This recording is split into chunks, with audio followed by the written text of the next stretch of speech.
And we're live. All right. Morning thoughts, morning thoughts, morning thoughts. Shout out to the people going out to work this morning. Shout out to the people coming in from work this morning. Extra special big up shout out to the people who work multiple jobs. I have the utmost respect for you.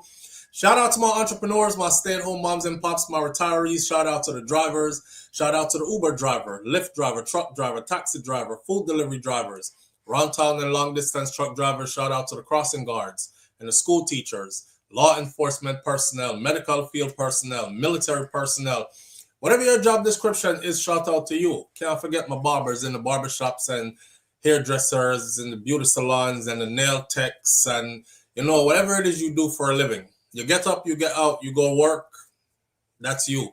Productive and progressive people is what we're talking about, and we promote that always. By the sweat of a man's brow, so shall he eat bread. Go look work. Go find something for do. Granny used to say, devil find work for idle hands. So if you're not working, you might be out here getting into all kind of fandangles. Anyway, here we are on this beautiful Wednesday morning. Today is the 6th of May 2026. May I make sure I get my day right. And we're happy to be here. Yeah, all is not perfect, but all is perfect because that is what it's supposed to be in this very moment. Whatever it is what it is supposed to be in this very moment. Soon as you start to look on life like that, life will start to get better. We spend a lot of time talking about where we're trying to get to and how things not perfect and this moment need to be better. Sometimes we just have to accept so what are going right now is what is supposed to be happening right now, right? And then you can say things will get greater later if it's not so great right now and keep it moving forward. Not true? Miss Golden Robinson, thank you for being the first one here this morning. I appreciate you greatly. Nans, big up yourself. I appreciate you greatly. Donna Davis is in the building with us this morning. Norma Jean is also here. Big up yourself. Thank you for being here. S Diva says, top of the morning, SouFLo. You're looking well fresh. When me click on the video where you post, me think I did a whole video at are you somebody left a comment where say, is this SouFLo or is this an old video from like 10 years ago? Boy, I'll take that as a compliment. I think the whole heap of hair upon my face and them kind of something, because sometimes I make the beard get struggly, I like to do something where I let myself go and then I clean myself up kind of thing. Sometimes I just shave the beard all the way off completely and there's no hair on my face. And then other times I just make the beard grow out and look struggly. Sometimes I feel like look like somebody out of the bush. Next time I feel like looking refined. I don't know. And then taking off the couple of pounds, I'm realizing that it makes my face look a bit lighter, as in, look so aged, I guess. That must be what it is. But either way, I take that as a compliment, right? But I was going to say, through me wake up 2 o'clock in the morning every day. That's my wake up time too. I got to be in the gym by 2:30, get my workout on. Somebody was asking, what you do to lose the weight? And I said, boy, you have to change up what you eat, but you also, and there are stuff out there that can help you. We'll get into that later, but you have to add the exercise and stuff. So me getting up, going out to the gym at 2 o'clock, 2:30 in the morning. By the time you see that first video, that video was filmed like 5 a.m. to 6 a.m. in the morning and uploaded. That's how when me look fresh. So by the time you see me now going on 9 o'clock, me done look already, me back to looking like my age group by 9 o'clock because I'm tired. I'm tired. Me go run 5 miles and lift weights and do all kind of something. So then the tired just come down upon me. As I'm sitting here, it's like tired just crapping down my back. So I may try to stay awake. I'm on some coffee this morning. And again, I forgot that I did drink a pre-workout before so I have pre-workout and coffee combined in my system. And I caught myself before I drank too much of it. So I'm a bit chatty this morning, but not like I was the other day when time I forget and drink the whole cup of coffee after I had the whole thing of pre-workout. So I'm not feeling like I'm jumping out of my skin right now. Maybe I am. Let's see where this goes. Morning, Audrey. Audrey writes in the building with us this morning. Big up yourself, Audrey. Thank you for being here. And Audrey says, with the reminder please hit the thumbs up button as you enter the live. I appreciate you for that, Audrey. Thank you. All right. Some people really do forget. Some people never will. Dorothy T, big up yourself. Thank you for being here. Sharon Ingram is in the house with us as well this morning. S Diva is in the house with us as well this morning. Appreciate your presence.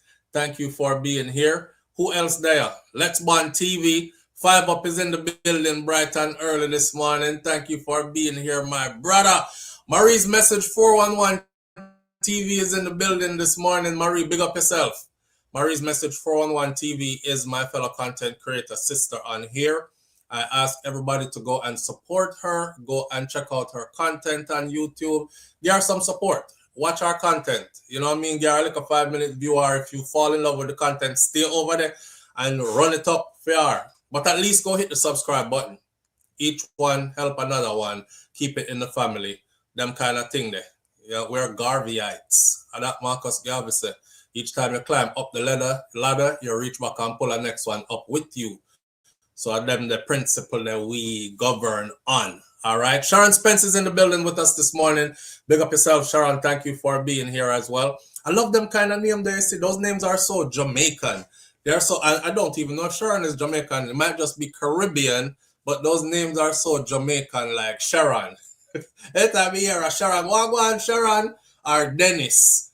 Nobody names their child Dennis anymore. Some of the names them that they don't use anymore. Sharon, Dennis, Clifford. Nobody now name them Picnic Clifford again. Somebody said a few days ago when we put up the Jamaican video, I had to laugh. Them said, if I wasn't born a Jamaican, I would have sued my mother. I would sue my mom. Oh man, why you never have me in a Jamaica? Why you gonna have me somewhere else? I would have Bex. Farron, big up yourself. Thank you for being here this morning. Miss Golden Robinson is in the building. Miss Golden Robinson, big up yourself. I appreciate you greatly. Mistress B, you're the finest. Thank you all for being here. Elaine Brown is in the building with us this morning. Senior Sexy is in the building with us this morning. Here's another name that sounds so Jamaican to me. Twixie. You know Twixie from down at, yeah man, Miss Jane Twixie. Yeah, same one. Twixie. Wagwan Twixie. Wagwan, oh no, I'm just falling in love with these names. Wagwan Twixie. Charma D Star is in the building with us this morning. Charma D Star, you made a video for the song yet? Jerome Pearson is in the building. That's a name that is so Jamaican. Jerome Pearson. Jerome sound like one name. Jerome Pearson sound like one of our athletes. Good morning, family. S Diva. What you mean SouFLo look fresh? I wonder if you know Shakira has a burner account in here with us. She don't mind. She don't mind. I think she gonna mind somebody give me some compliments. Roddy's daughter, big up yourself. Thank you for being here. BM is in the building. Marilyn Grant's also here. Thank you for being here this morning. Nans, big up yourself. Thank you for being here. Carissa Smith is in the building with us. Norma Jean is in the building with us this morning. Thank you for being here as well. Patricia Jackson is in the building with us. May I feel bad now, because I see beer. I don't want to miss anybody, but at the same time, we have to get along and get into the topics that we're going to talk about this morning. SouFLo, you have me run around like headless chicken looking for the live. Carissa said, you know, Carissa is because I didn't put it up on the front page of the channel this morning. And maybe I should. But normally what I do is sync my other video. You know, you have to, I'm still trying to figure out this YouTube thing. And learning, you don't want to upload at a certain time, else they don't notify anybody for you and blah, blah, blah. When is the proper time to post? Which one goes? Interesting. Look at that. You know, say in my pocket the phone there ring. Yo. Live on the air with SouFLo. Good morning. Morning, SouFLo. Morning, family. You know, says in my pocket the phone there ring. I didn't set up no phone, nothing. Thanks for calling. Right. Make sure you're set up. Yes. One. But I'm blessed alive this morning. Blessed alive, for we marry. This is for all of the Christian people. Taking us to church. Yes. All right. Why must I feel discouraged? And why does the shadow they come when a judge is my portion?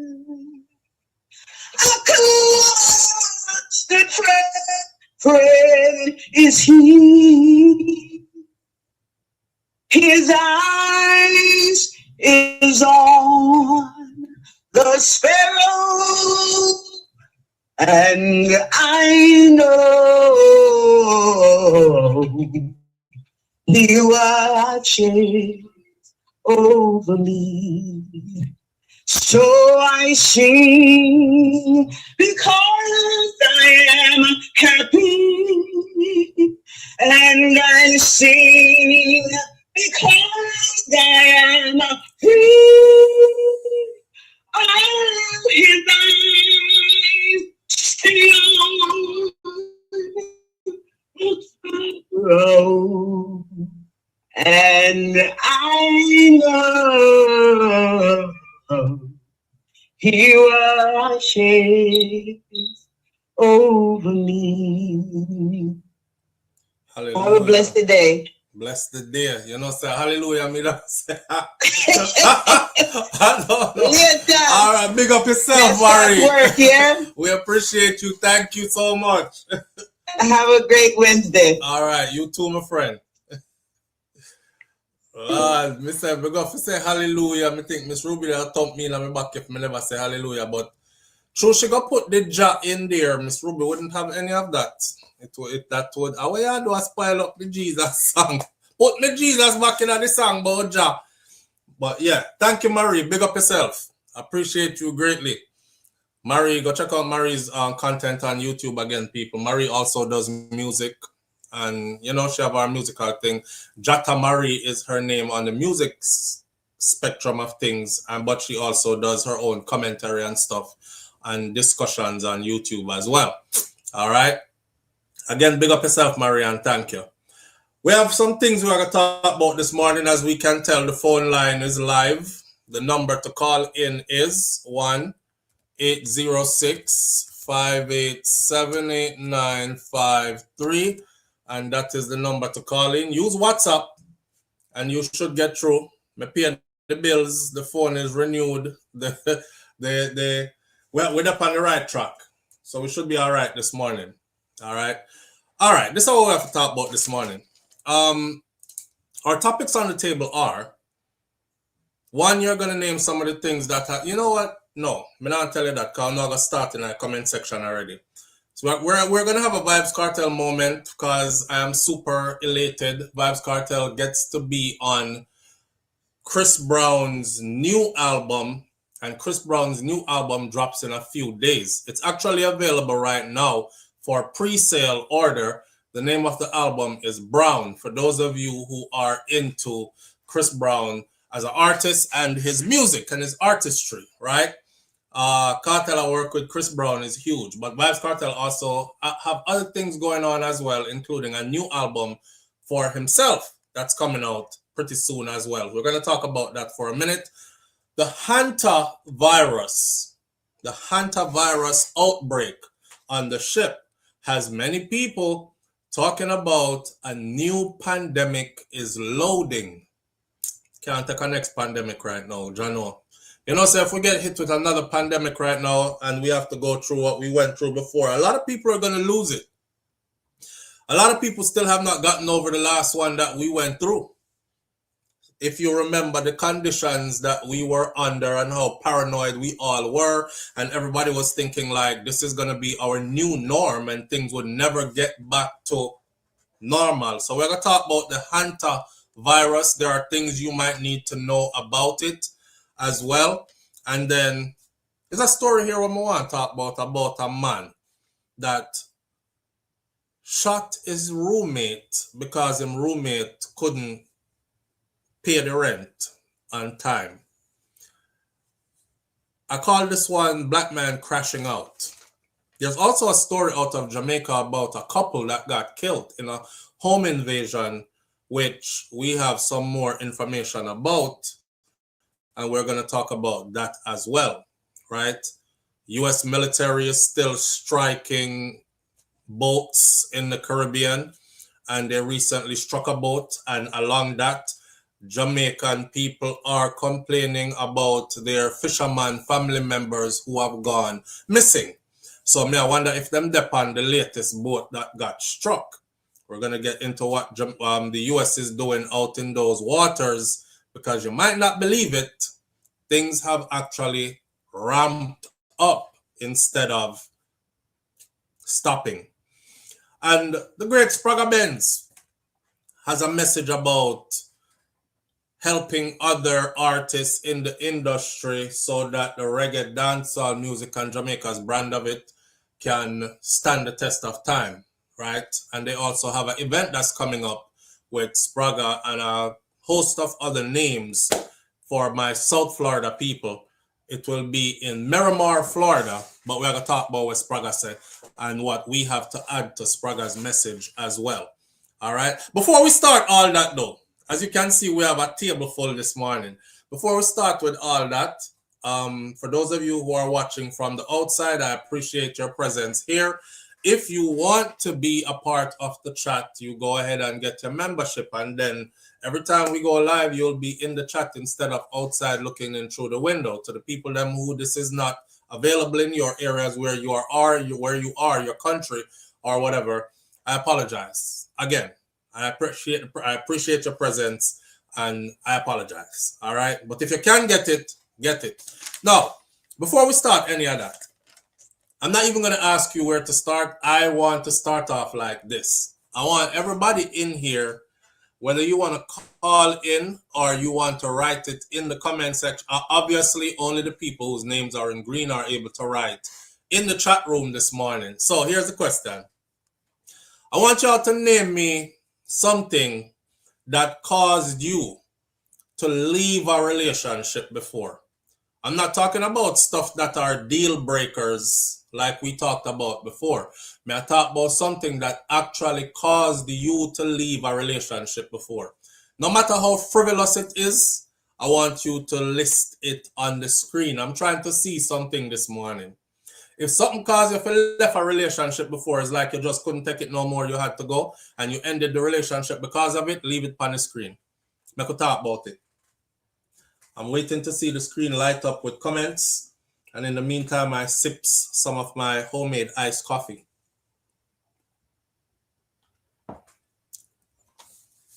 Name something that caused you to leave a relationship before. Left the relationship, you're done, you couldn't take it no more. Something where you probably couldn't even tell your partner, said that is the reason why you left the relationship. So what? And that you say you left relationship for before? Oh, come, I don't want to hear nothing about none of your past relationship them. There was nobody before me. Make my mind stay like that. I don't want to think about no other man. Sometimes I look past Shakira and want to thump her in her back. I'm like, why you didn't wait for me? Like, why you never wait for me? Why? While I was out here living my full life, why you never wait for me? Stalker. Jerome Pearson say a stalker. No, man, you can't end a relationship because somebody is a stalker. You ended the relationship, then them start stalk you. Laziness, says JB Blair says laziness. Jerome says a stalker. JB Blair says laziness. She barely clean. Live on the air with SouFLo. Good morning. Good morning. How are you, Flo? But then I know my brother talk to me now. Boy, I saw me stay enough, Flo. Me always want to feel say I'm me I first person. I'm the picky cherry. So yes. Me don't want nobody. I don't want her answer none of these questions. Yeah, I would never be. Real quick. Hello. Hello.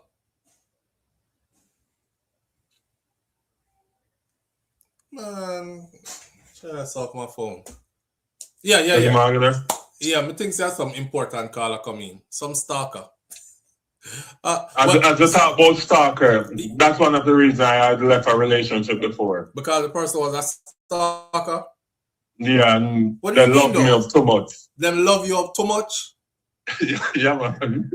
It's uncomfortable. God know, Jerome?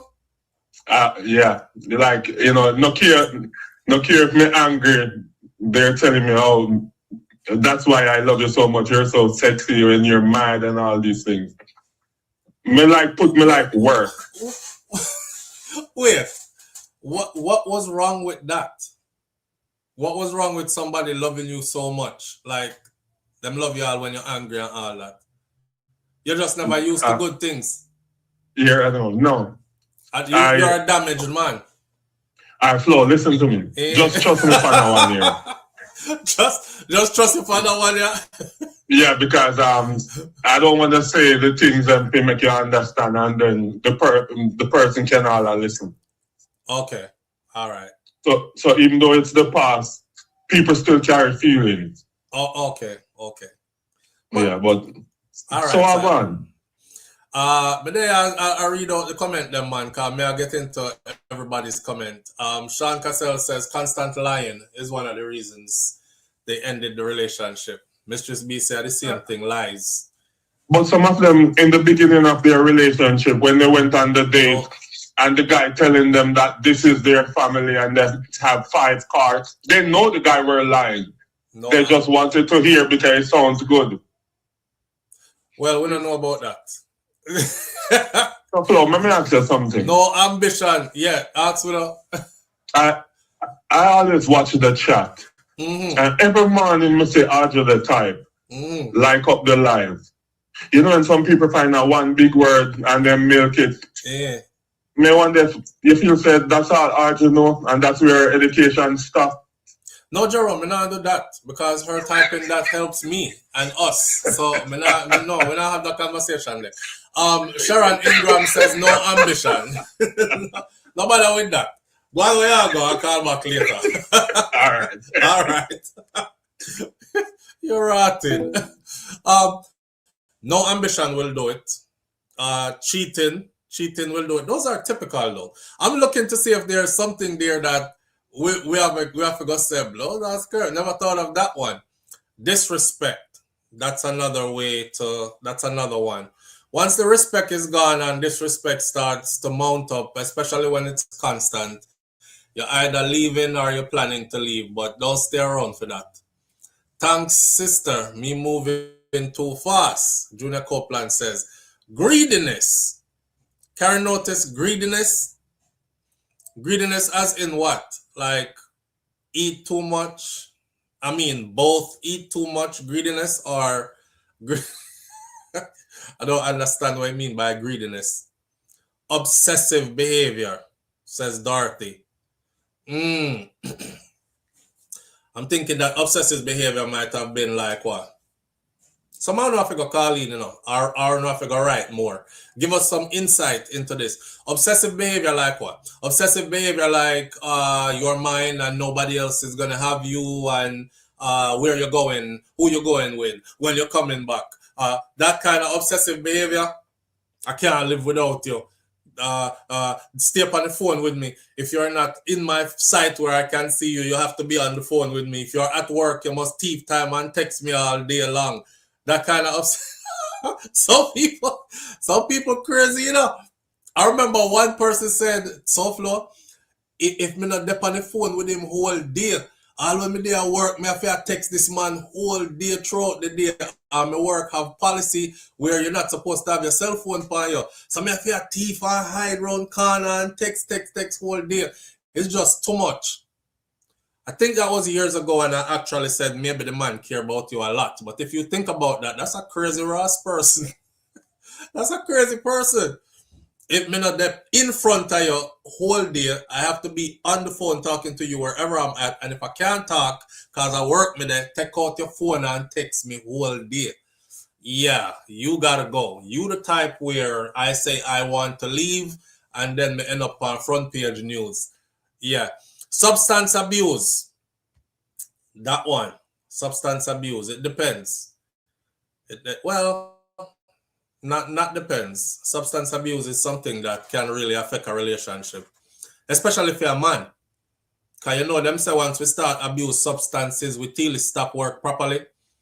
Yeah, and she's gonna want, and not only that, your desire stops working properly also.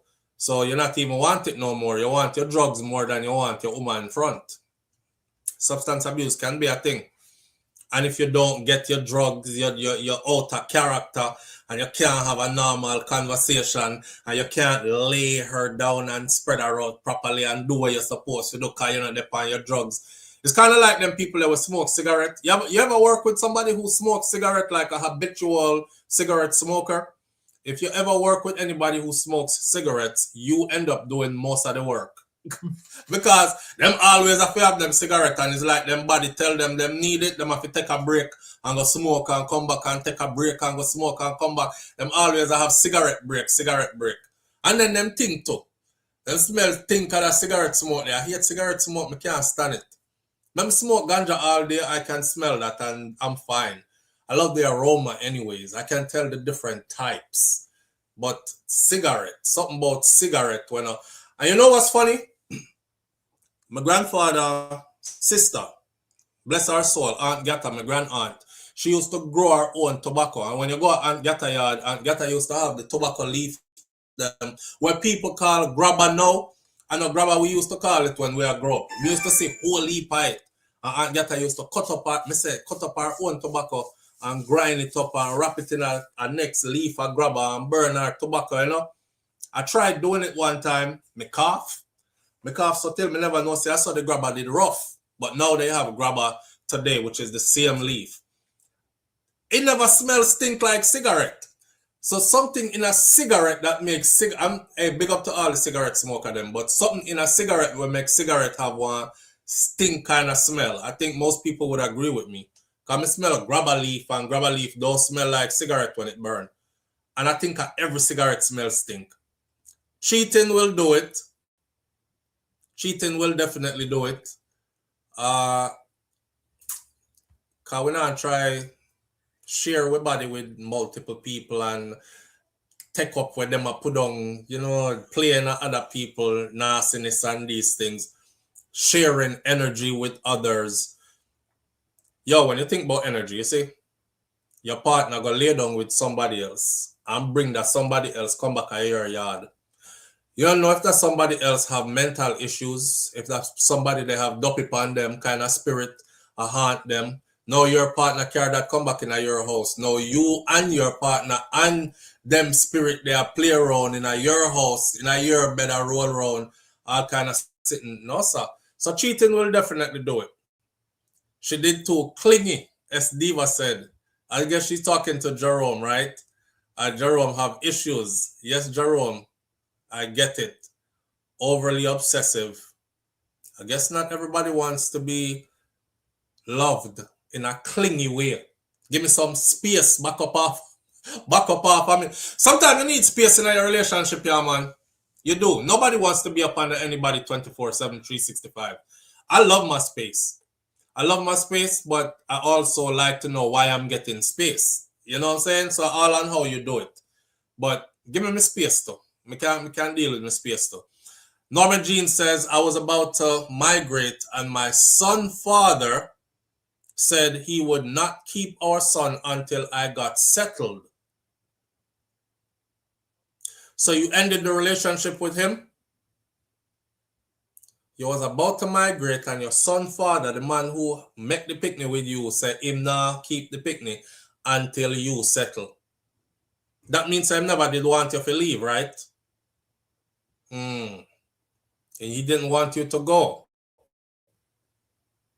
He wanted you to stay and help raise the child with him. But you had other things going on. That wasn't your husband either.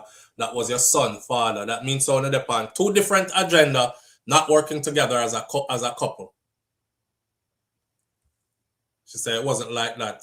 Cheating and too much arguing. And I was way too young for all that hostility. Says, you're the finest. Cheating and too much arguing. Too much arguing will do it.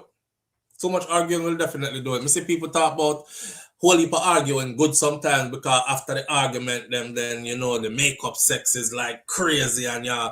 That only, I keep on saying it, that only lasts for the first part of a relationship if you're in a long term. After a while, you don't want to make up anymore. If the argument them is too much, you don't want to make up no more. If you have a big blown out argument about twice a year, maybe 3 times a year, then that's good. And then you have, you know, kind of exercise, you get to see each other, which part each other there, all these kind of things. You know, some people now tell you the truth unless they're mad with you, them upset with you. So them are going to belch out everything when them vex with you, right? And all that. And then, you know, the makeup after that is good. But if we're going to be arguing every friggin' week, or every week we have blown out argument and then now chat to each other and this and that, we don't want no more sex from you at all. I'm not turned on anymore by you. I have to go work up myself now to actually even see you as somebody that I'm sexually attracted to. Because it just not dead no more. So you have to be careful with that. If you're in a relationship with too much argument go on, after a while your partner ain't going to want to see you no more. Live on the air with SouFLo, good morning. Morning. Morning, family, what go on? Yeah, go on, hold them. Yeah, me have your opinion for something, right? Relationship, since you talk about relationship. How hard believe certain relationships are? Wait, let's say it again. How hard believe certain relationships are? How it's hard to leave? Yeah. Like what? Like, for example, you're your person now live good. Everything are just argument and problem. But nobody now left. But nobody now left. Bro, don't make a laugh this morning. Bro, I will sit down and talk, say, yo, today last time we talked about it, if it can't happen, we are going to live. Then we talk about it, then we go right back to square one. But we can't live. And years later, you still did there. I thought, boy, you are going to left.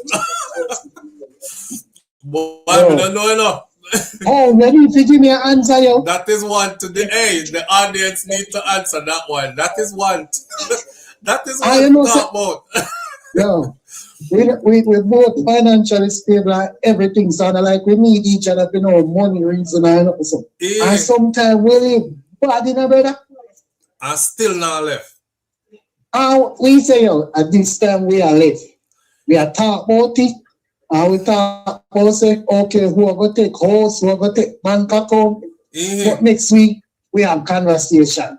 I think we should fight for this. And them relationship, they sweet more time, you know, brother. Because, sweeter, brother. Yeah. The frustration into, because remember, you know, nothing where you are build in a life. If you think about when a man build a house, you lick your finger with hammer and nail, you buck your toe, whole heap of sitting there on the work site. You know, it's whole heap of frustration. I try to get the measurement right and the levels and everything. I same thing when you build a relationship that's supposed to last. No, you don't think so? No one to have resentment for each other. Silent resentment. That I tell me think, because sometimes if you feel draw for me cutlass and just mash up your place, you know. Chop up all the settee and the TV chop and everything. Up all the settee, go upstairs and chop up all the tub, you know. And just walk out of this, you know. Yo. and yet still you did it. I can't live. You know, so me think she did something to me, though. You get tired. Bro, one at a time. You say, you know, so me know how I make the left. I think if me cheat, we left. Wait there, you want to say? If you cheat, you will left. Stupid. We left. But then it's going to look bad because we have a child there. And we don't be able to compare it good. That's too toxic. I mean, the party toxic thing. See. But we can't live. Bro, we talk about it, bro. Me come to the point and me say, Mama, you can have everything. House, bank account, car, everything. Just release me. Go back now, guy. I want to ask him to release me. But we can't live. You have to tell her to go back down and the other one go ask him to release your cause Yeah. you're tied up. Listen, everything, all of the conversation tonight, I will agree. She did there on the house and saying, me have everything to hold him. Yeah. And then me go talk about Jesus, and she knows me religious them way there. Never say God, never give her a chance, you know, cause and 90 times 19. Rotted. And then Mama gone back again, same thing. Careless. Why? Wherever she work with Trang. Whether you need to talk to me, can you trust your opinion? Wherever you no, come here, ask me. Alright, see my business up on Front Street now. Me say that to Shakira all the time. See my business up on Front Street. Me say that to Shakira. I call Shakira, ask her right now. Me say that to her all the time. Me say, me feel like your time, you know. Here are. she said, me not time nobody, son. You stay if you want to stay. Me say, no, me feel like your time. Because sometimes you just can't bother, you just want niceness. Yeah. Me feel like she time me more time. Because me well want left and me can't left and me all when time. Brother, listen. You jump in a car and drive go far and say, you know what, this is a one-way trip. And you just turn back and go back in your yard. Turn back and go back in the same yard. Yeah, no, the Buju Bantan and Jackie are missing. I still can't live. I don't know. You have something to do with her though. It have something and I can't figure out what it is. You know the thing? It's the thing where you know so they're genuinely good people, even though sometimes they're not good to you. They are genuinely good people, even though sometimes they're not good to you. That's the problem. That fun and joke aside. Even though a person is good to you, you know, that means that they're not a good people, you know. See, they're just not good to you. But that should have make you want to left even more. Because how she figure good to everybody else and not good to you? That she good to you sometime. But she good to you sometime. But I tell them she not good to you. You sit down there, you see all the blood clot, wicked brother. Hey,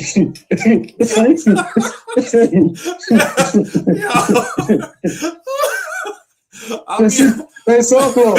You sit down there in your couch and you say, you know, say, girl, I never do. Lord God. She could have listen to me. I know, say me. I know, say you. She listen to you. But she still not going to let me can't let.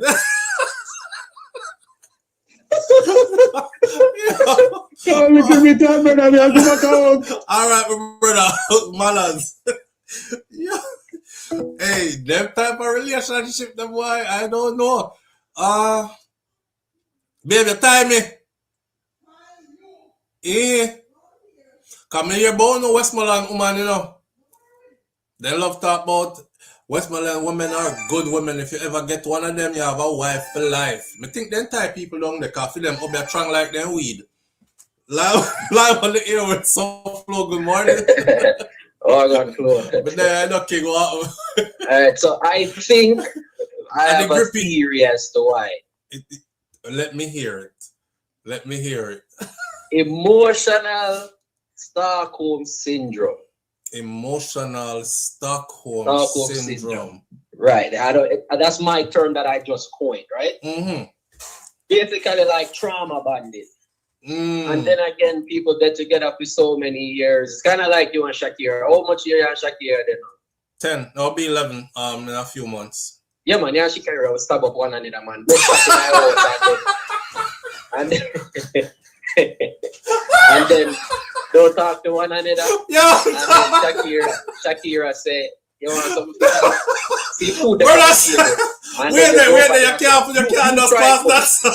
You name it for. You can't just pass that. It won't say wait. How long you and Shakira net together? I said 10 it will be 11. say, yeah, man, you're Shakira. It's about Yeah, man, you're Shakira. Stop up one of them. Can't look no flow. You go get up. All right. Yo, only you alone know where Shakira got you, you know. So you go get up left Shakira over a while ago. Well, all right. Everybody will follow Flo from all these years. No, say Flo will left if he get fun. If you find out say Shakira get fun, me know you left. But one little disagreement where, you know, yeah. Attitude, nobody not talk or sitting. Look on Cartel. Shawty Cartel. And he gonna make song about it and still go back. Yeah. Oh. And Cartel he almost licking a prison when he hears a Shawty out there, you know? Yeah. So, I just emotional Stockholm syndrome, man. You know, they too long, too much investment. You know, that is a deep one. I forgot right that long emotional Stockholm syndrome. Yeah, man. Then Flo, all right. Another thing to you know. How much time you and Shakira cause and probably a 1 or 2 day pass and no kind of clappings not go on and the 201 you know, but the pride just arrive the 4,000 man. Shakira might pass you and rub up on you. Pass and rub up. Yo, move from side of me, no man, and you know, she said, "What's that one, sir?" No, sir. Come on for me. Look at me. No, but you don't really want to come off for you. You want to fight and fight to not make it. I see that. Go off for me. Look at me. Yeah, man. You don't even have to let me go. Yeah. You not play with you, know? Yeah. So, you man, you just a kiss up in the can. Yeah. Stockholm syndrome, man. I start. Yo, that is something to look into, brother. Where you get that phrase from? I just coin it. Because I know about Stockholm syndrome, but I never hear anybody say emotional Stockholm syndrome. Yeah, I just put both of them together. Yo, go pat on it, man. Yeah.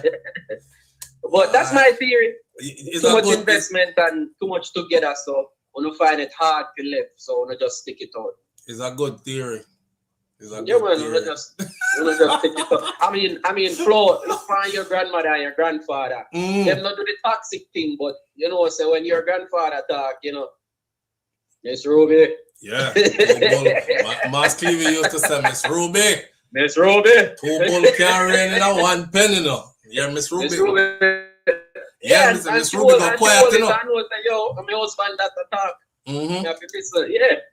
That now work today, though. Big up yourself, bro. Manners and respect, see it? Yeah, and don't sink a knife too deep enough, love. Yeah. All right. Manners. All right, so that's a good one, caller. Denise says. Denise, big up yourself. Denise get some of the Westmoreland Obiato. Denise ain't going over neither. We haven't got to check out on them to dog at Westmoreland. Let me say the Obia down the trunk like the weed.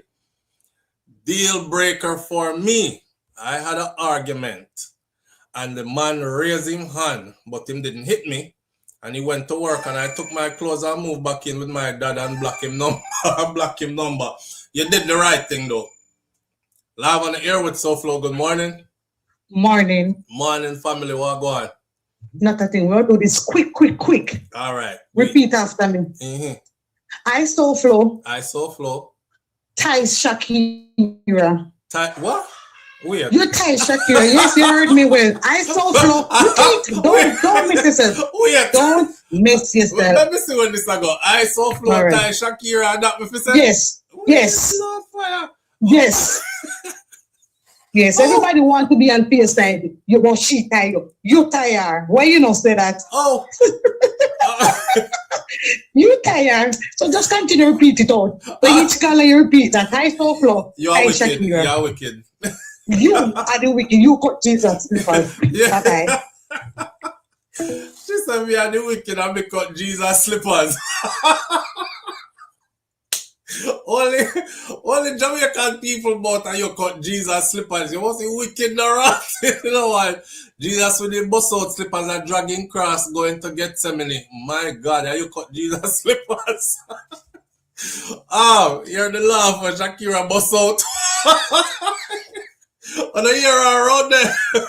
SouFLo, you're falling at that. Yeah. She get me. She get me with that one there. I SouFLo, tie Shakira. Not tie the soul. Not tie soul. Me, I wonder how people do that, you know, or why they do that. Why? Hold on there. Hello, live on the air with SouFLo. Good morning. Hello? No answer, caller. You no answer. Yeah. Listen, what if you tie somebody and then them turn into like demon from hell and you can't... What you say, babe? You say that always happen? When you tie people, then turn in a demon from hell. Yeah, so when I do a love spell on somebody that don't want to have a love spell done on them, it always backfire and somebody always end up killing somebody. Yeah. You do it before? No. Common knowledge. Common knowledge, you know. Common knowledge. Common knowledge. One time, I see her run here, sprinkle something, me run out of the house and go on my business. We see how you didn't have a burn in here. Me see her in here burn something and me hear two chanting. Me don't know if a reggae song she sing or if a spell she chant. Yo, me clear the house fast. I was cleansing the house. You was cleansing the house. I was clearing Walmart. Come in a Walmart for about 10 hours to rotted. I push around cat. I know everything in that Walmart that was on sale that day. Yeah, me not telling you make you go throw no juju for me.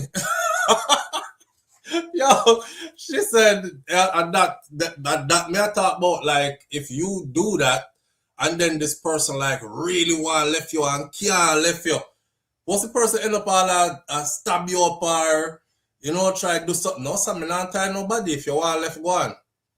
If you want to leave, go on. Me not try hold who don't want to be held. You know what I'm saying? I know some people don't believe that these things work, but I do. I believe so them work. Stockholm Syndrome is a psychological response when victims of abuse, coercion develop positive. We know what Stockholm Syndrome is to Irie. We are very well aware of what Stockholm Syndrome is. We just never heard anybody coin that phrase, emotional Stockholm Syndrome, as to in the conversation of why people get in a them kind of relationship they can't leave. It's like you and your partner not leaving, no matter how bad things get. You know what the funny thing is, though? Isn't that supposed to be something good? I mean, as long as you're not like beating up each other and dragging each other down to where there is no repair, right? Isn't that supposed to be something good? That's supposed to be a part of the journey. It don't feel good when you're going through that part of the journey, the up and the down and the up and the down. You don't feel good when you hit the downs. You don't feel good when time you feel like, say, it might end. You know what I mean? But when you're able to work past that and get back to up again, that's how it's supposed to be. That's how it's supposed to be. So that Stockholm Syndrome, emotional Stockholm Syndrome, something there. Good phrase, but I don't really know if, then again, it could be. Flo, can she wave in the camera? Can who wave in the camera? Where you want to see my wife, boy? Spell up the place, yes. Here you know, but spell up the place, yes. Me don't know where she lighting at. I'm thinking it was Sage. How are you lighting here, babe? Jaja God, she have them in here still. She a go carry come.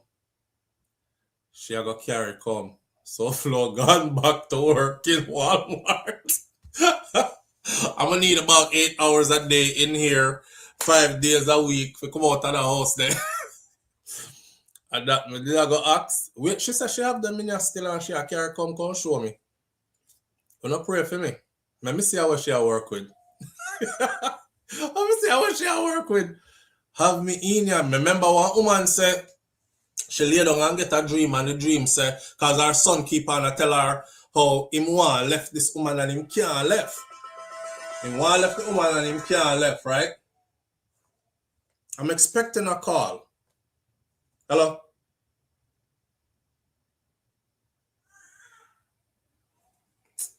Okay. That's a message from the public school. My daughter was marked absent today. Yeah. So the woman said her son keep on and tell her said she want him want to leave this woman who him there with her, and the mother says she can't stand the girl neither, but she can't understand why her son can't leave. She said she lay down and get a dream where say go straight up at the house where him share with the girl, go into the living room and look on the living room curtain and take it down.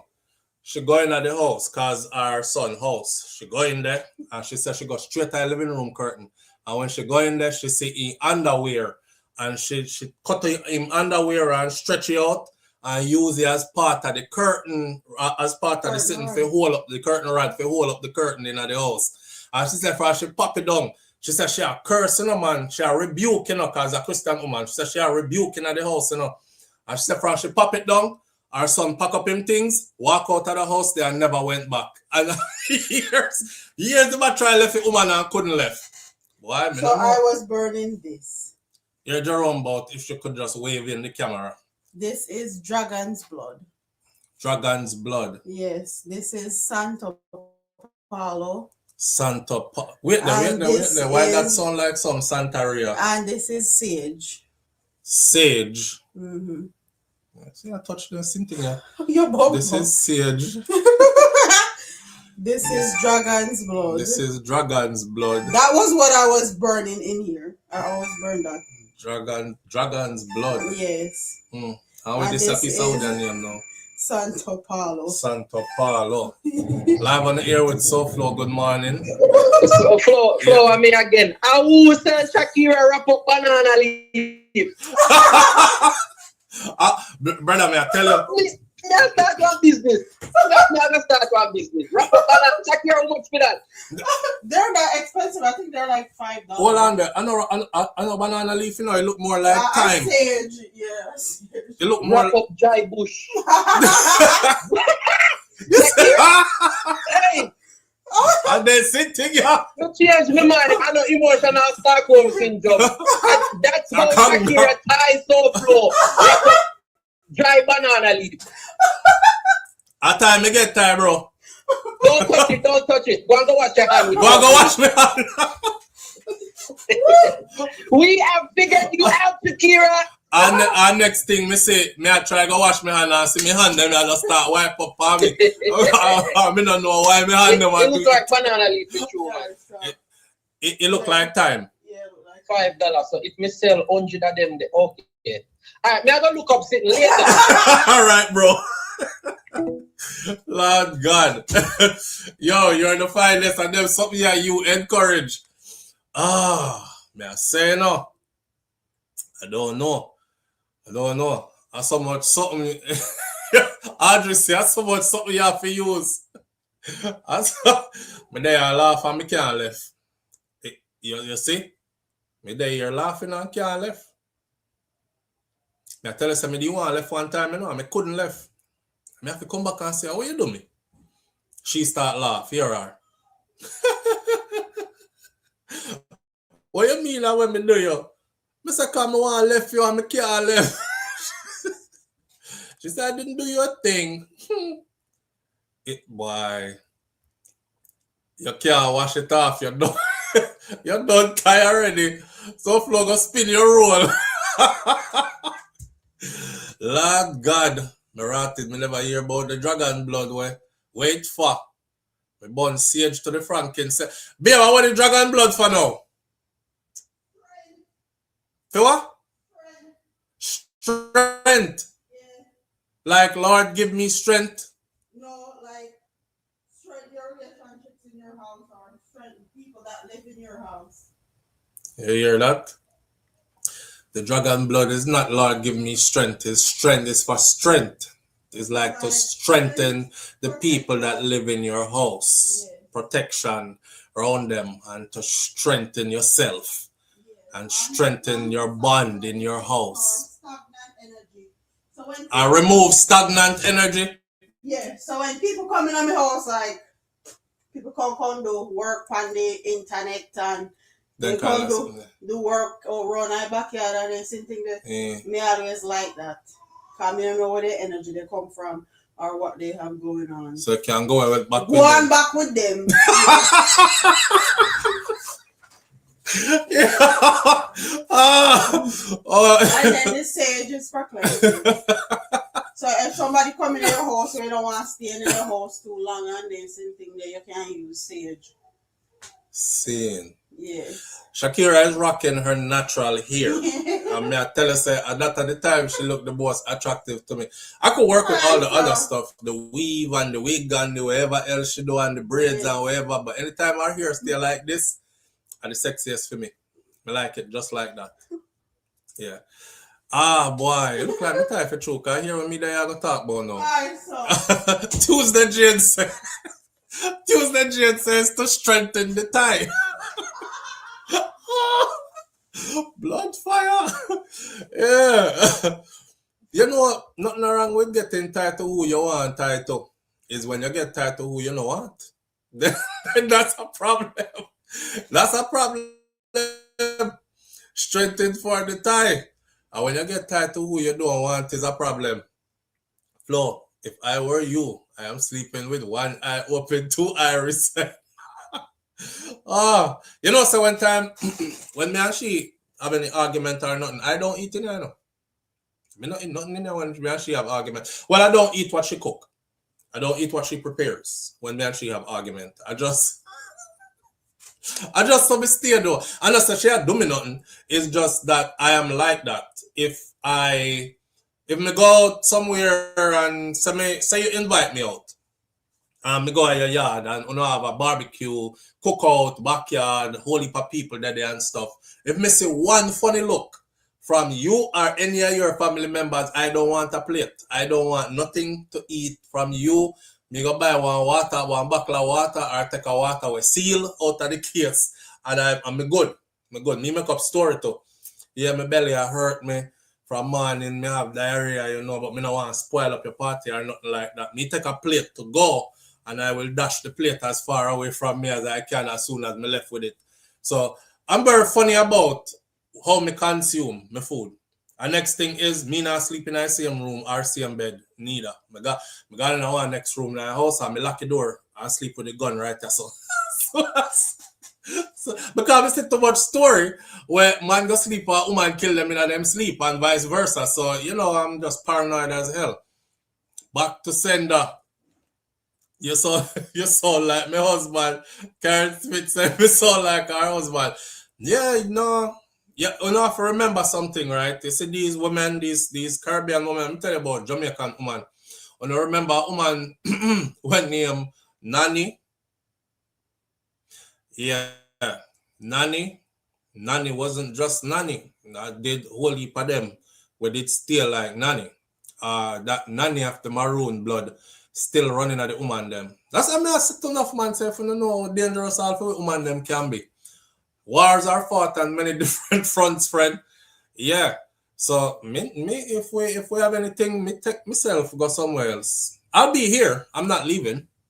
I'm not left. I'm still go there, but I just now go sleep. So I just now name anything where you just prepare and put on. So kind of might pies me when you did Bex and then your ball say you shouldn't do it when me are dead and you can't save me. Live on the air with SouFLo. Good morning. Hello. Hey, SouFLo, where? But there, no family. Hear this one about SD was say, you burn it for strengthen me thing. We are hearing your family, loud and clear. Like, go on. Yeah. But it's the WhatsApp thing. Oh, yeah. How would I pretend like a girl? Guess no, man. Your daughter must be. Because you couldn't have nobody else like a picnic. Yeah. You're mad. Pervert thing. Beautiful little girl. Let's say you have an idea how I look now. If she look like you, yeah. You never get no damn jacket. Thing there. Yeah. Huh? I say you never get no jacket. She look like you though? No, sir. I think so jacket should be. No, sir. Our wheels them come like my sister them, so you know. What your mother say when she see her? Who? Oh, you must forget. I remember your mother. May she rest in peace. I forget. Yeah. May have good memory though sometime. Yeah. Sometimes I only regret so she never get to see her. No? Oh man. Oh man. I have a short video of her and my grandmother now and yeah. That's how it go. Life, brother. Like, yeah. But anyway, though, may I say, me talk for the youth them when a whore. Yeah. Because man habits every man a whore now. Every man go through 50 women and 100 women, not me. Well, say not you. I tell them now. Not do yourself, so. No, I'm gonna go through 50 and 100 women. Hold on, before you go any further, this is the question when we did start out with. The question was, name something that caused you to leave a relationship before. And me not look for the or them did have bad hygiene or them used to cheat. Me want to know if something frivolous did cause you to let go a relationship before. Frivolous? Yeah. Yeah. And that means not for real. The only experience me have with woman is that woman greedy. Saying so. Who want to have views, and like fund you, and so she'll get tired of you after a while. And then she will meet the next youth where we start something different. And then she'll get close to the youth and then start treat you bad. And then you see a woman already start treat you bad all of a sudden, man. And new excitement. Yes. And I mean, but the worst part of my experience now. Yeah, my experience now is that them one for there with other people, one for there with me too. It's like when you left them, it's like they're angry. Because they want to lose, but they want to go fondle around. You know what I mean? So if you ask me, I'm so pro. If you ask me, one thing I like to want to echo back to me and get me confused. Yeah, but you go to our end though. One thing I don't like is that people are making, like I say, man cheat more woman. No, woman cheat more man. You can guarantee that. But you know, I have a thing about that talk there still. Who cheats more, woman or man? I have a theory about that still. Because I say it like this. When I hear the woman them say, man cheat more than woman, I always ask them who the man cheat with. You know what exactly. Right. The man cheat with the woman. So, well, hopefully. A woman cheat more so flow because in my life, I know a lot. I have a brother, Zane. Yeah. You know, tell about the brother, man have a business, but make up a restaurant, everybody make up a restaurant in here. My brother deal with a woman then and say, even him get a serious relationship before me. My younger brother, Zane. I say one day, man, just wake up and say, I like up on his bed in an umbrella. You get ready for life, man. Just like that, Nothing happen. The girl wake up one day and say she want to change life. And this it's not you, it's me. It's not you, it's me. When them get one of them, it's not you, it's me there. Yeah. You can't do nothing about it neither. I mean, in a relationship, bro, everybody entitled to move on if them see fit.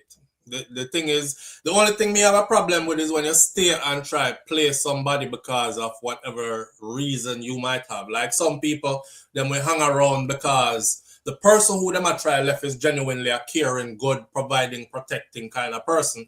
And them want the protection and the provision and stuff, but them not want the person. So them still hang around for those things. But that the only problem me would have with that. But if somebody get up and say, hey, this is the end of the road for us, you know, I gotta go. Yeah. I think everybody has a right to do that. I saw life go. You know, none of us not born attached to anybody else. So it's a miracle if you make it through life, how many years down the road you're still attached to each other spiritually, physically together and these things. But I think people, you know, women do it more than men do though. Where them is like I feel them style that, you know. I got bored. What's her name that did say? She said somewhere in this marriage, after she married for about 14 years, she said somewhere in this marriage I lost myself. And them asked her what she means she lost herself. She said because I found myself taking care of everybody else more than myself. I mean, I said, woman, you have husband and you have 3 picnic. You're supposed to take care of everybody else more than yourself, but then your husband's supposed to take care of you too, to make you feel like, say, you know, all that you're pouring into them is poured back into you in some kind of way. Make sure the man make you feel. And she said her husband never cheated, and because the public was saying, I know he cheated, that's why she leaving. Now talk about the twin sister them, Tia and Tamara, the one where they have our good husband. All right, she may talk. You know, she said, no, she there with some young boy, and she and here I are now with the young boy, but I manifested him into my life. I took some time. I stopped messing with other people, and I was just alone. Remember, I said, no, I just did a day. She did a date, you know, and then she said she did an interview where she said the dating world is so hard at her age because she in her 40s now, and she was like, everybody just want to go straight to sex. I'm like, why is that? Why can't we like get to know each other first? I said, for a woman in her 40s. If you run and left your family just so and you can't say, my husband never do nothing, it was just I got tired. Don't think there's nothing good out here for you. Because honestly, when especially younger man look at older woman who left a relationship, he not look for bill with you, he might look for mock you out. He's thinking you have a whole heap of experience. So if you can suck real good and do some other things when make him tour them through a gang sign or something. Don't come in here trying to play nice if you're in your 40s. You have a whole lot of experience under your belt. I want to say all of the experience there. So stop the damn let's take time and get to know each other and all these things. And that's what she was experiencing. And the basketball, Stephen Curry wife though. Wait. So how she go from that, right? To a couple of months more, she's like, I stopped dating and I'm dating myself now. And then 3 months more pass and she have new man. I manifested him into my life. Woman know what I want. This is going to last. Boy. Now tell you this. Woman don't know what they want, yo. It's a fact. It's them nature. Them don't know what they want. Yes. Remember my wife go up on the road, right? Yeah. And she don't want to sit now. Remember it was the whole of mine. And then me not to eat and then and she don't want to They don't know what they want, bro. You know, everything, I promise you this. You know what I mean? And kind of, that is the reason why I believe in the Bible, because the Bible connect. That's why the Bible says we feel lead you. Where that come from? I don't human being come from that. Free said it come from heaven, yo. Woman can't lead. Woman cannot lead. The woman will change their mind anytime. The woman will fight you now, but woman can't. Me not care. Then if you hear, then if you hear. You know what I mean? Woman cannot lead. Me not believe in it. Woman can change their mind at any time. There's no guarantee a woman gonna stay like we. It's like we don't say this is what we want and we hold it forever. We're gonna stick it out. All when it's hard, all when it's rough. Not woman, hombre. Alright, for example, saying my wife will buy things every day. I mean, not trouble if she listen this. But listen, my wife go up on Amazon and buy a package every day. It's not coming. What is that? I mean, I do it. Hold on there. You know, Nan's a VIP, so I have to answer Nan's comment. Nan says not all men are leaders, many are followers. But here's the thing. Everybody is a follower. Everybody has to follow first in order to learn how to lead. Here's my example when we use Zane. Being in the military, the world has it that the military produces some of the best leaders, right? Because you have this thing where you learn in the military how to lead and all these things. But the part where they don't want to discuss is that everybody in the military is forced to follow. Because if you don't follow, there are serious consequences for not following. Therefore, you make the leader look like he's a good leader because you don't want any of those consequences if you don't follow that leader. See what I'm saying? So it's not that all men are leaders, some are followers, or many are followers. We're not going to work with that. That's like saying not all women are good, many are whores. Me not know many. I'm not going to work with that. A man will lead if he is allowed to lead. That's the kind of thing.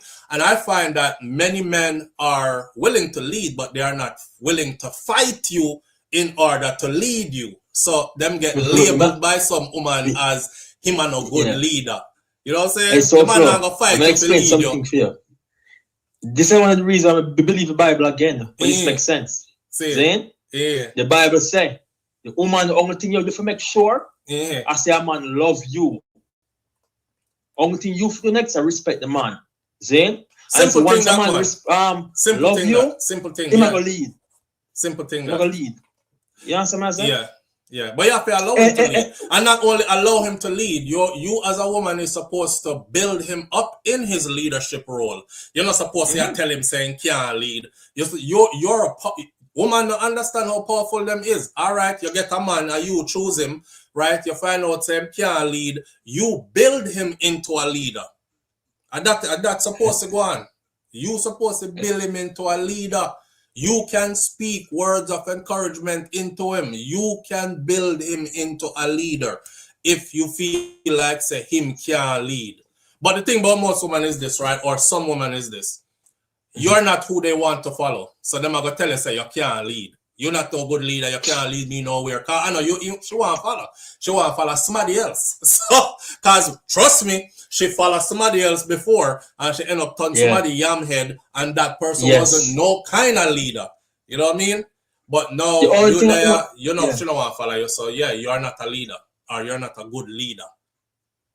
Let me help the sister. Don't follow a man who don't love you, can't lead, will not be a good leader for you. So follow the Bible, find a man who love you and him will lead you. Trust me. Because I want to protect you. And it go like this. That's true. That's true. But it also go like this too.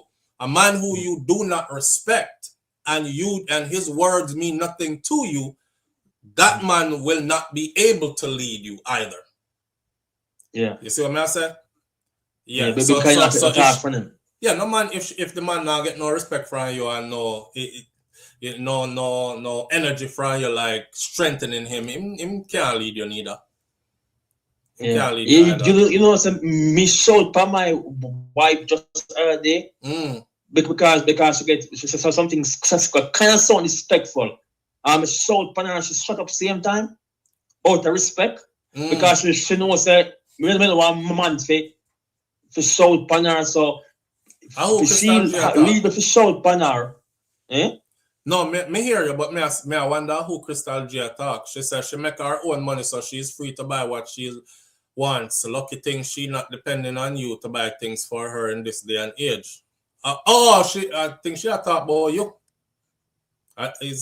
When people have no sense, man. Here you know. What that topic do? I think she was talking as a late comment. I think she was talking about your when she have packages are coming on a regular or whatever. Yeah, no, me not compliment, make a point say woman is them have a fast-paced mind, they're easily bored, so they do a lot of things to compliment them dating. You know what I mean? Same. That them see something online and buy, while we men do just simple. Was one piece, was one eat the food, was one study or do something. While woman do this all holy person. I say I watched 1 million videos on YouTube. I use quote. You understand what I'm saying? Yeah. Woman is all over the place. Yeah. You know what I mean? But when men are structured and men are focused, you know what I mean? You know what I mean? So it's like, if you look at even Hollywood, the basketball star, Stephen Curry, look up on film wife. We come out of a statement the other day. You know what I mean? Look at Will Smith and film wife. You get what I'm saying? So woman need to be led on, bro. I'm not asking, I tell you. Woman need to be led. You know what I mean? I agree though. I agree that. I agree. The basic, I might not agree with everything what you say, but in our relationship. Because you're afraid of Shakira, man. Come on. No, man, listen. No, I'm not supposed to agree with everything what you say. But I do agree that a woman should be led and a man should be the leader.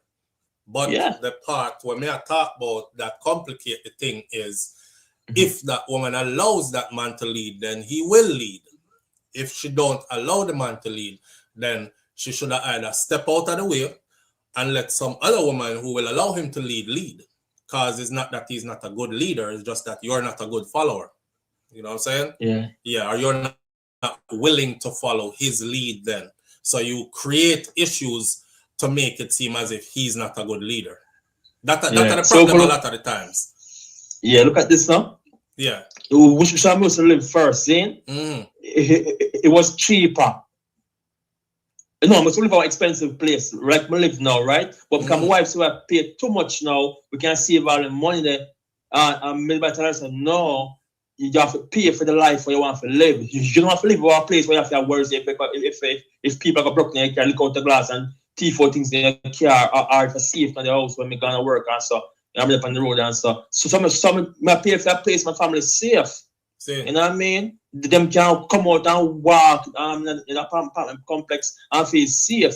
And she said, you should not agree, she will be fine. And then we move and go to one place where we play less. But guess what now? She start complaining, said some people are born with downstairs, it come up in the house, who a room stink a cigarette. And she go out there, that's what my man move weird. They must have, get something I say? Yeah, something say, something I tell about? See it. The reason why I not pay so much is that we don't have to deal with them type of thing, have them type of danger around, no possibility, you know what I mean? Right. And that is a part of leadership, not true? Yeah, and the leadership is more specific what it is. So I move from the expensive place, go to a place which she afford them and she can save, but she uncomfortable. And she feel unsafe. Yes, because when she come from work, some man love lurk on and then cars, drink alcohol and she not feel safe. And man go call to her and she not feel safe. But when I move here so now, everybody stick to them, I'll be white people, upper class people there. So they not call to nobody, just go in their apartment and that's it. See. You know what I mean? So I'm more safe, but it costs more money, but I protect my family as a man who love my family, right? Right. So one time you joke about it and I go say, you pay too much, all this can save, you can use the send to your it should family. ultimately be the man's decision. When the man assess the situation, on the talk about it, of course, as a couple, but the man make and you hear her out, make she feel like she don't have no opinion and no input, right? But then at the end of the day, you are gonna make the solid decision where, listen, this is what we're gonna do. We're gonna go over here, so because it's much safer over here, and that's what we're doing. And then she should have been okay. That's what we're doing, babe. And you rock with that. That's how it's supposed to go. Yeah, and again, up Connecticut side, Zane.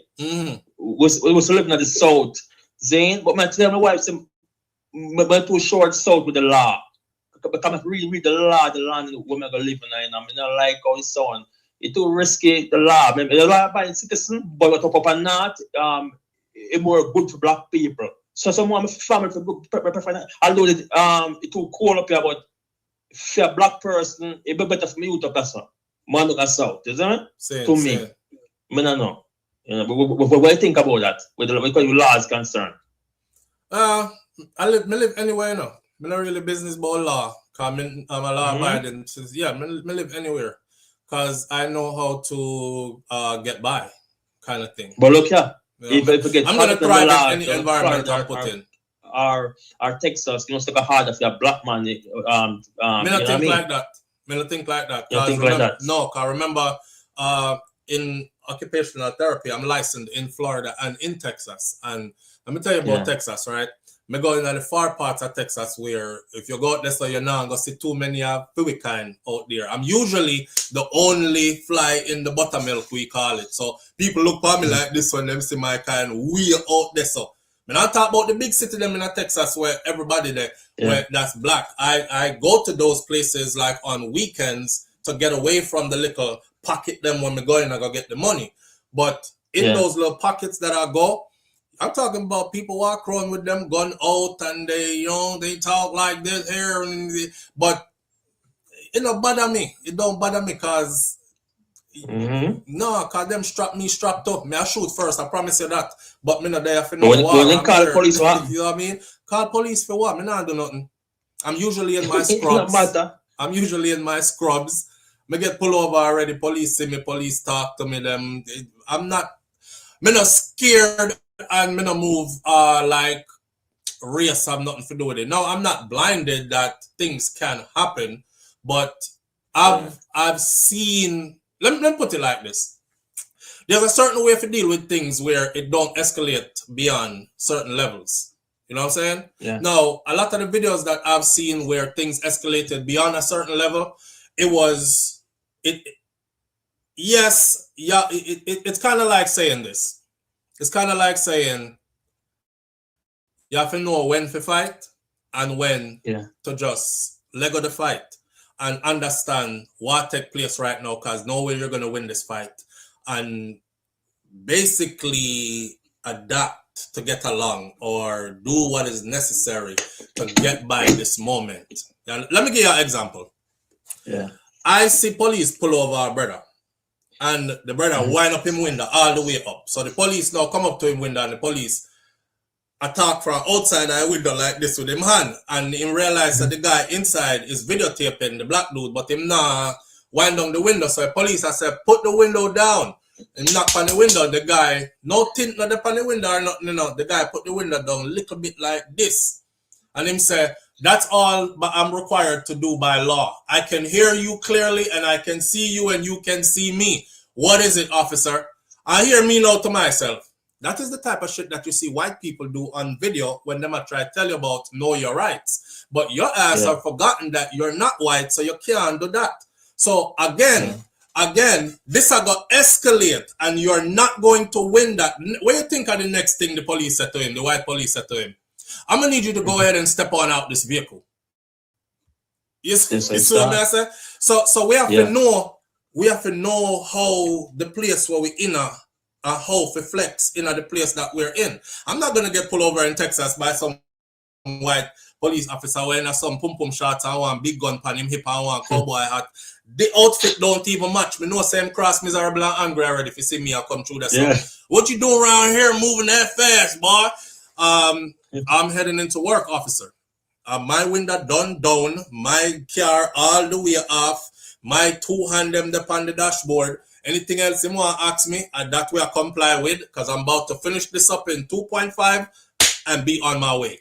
Don't bother give no resistance, friend, and talk about I have rights and I'm support. No, when you're done with him, you can go lodge a complaint and say, hey, I was treated XYZ, but he conducted an illegal search on my vehicle, blah, blah, blah. It's Officer Wren, whose badge number is 2106. You can go do that later. But you want him out on the side of the road, you're not winning nothing. You're not winning nothing. So I don't care about that, none of them something there.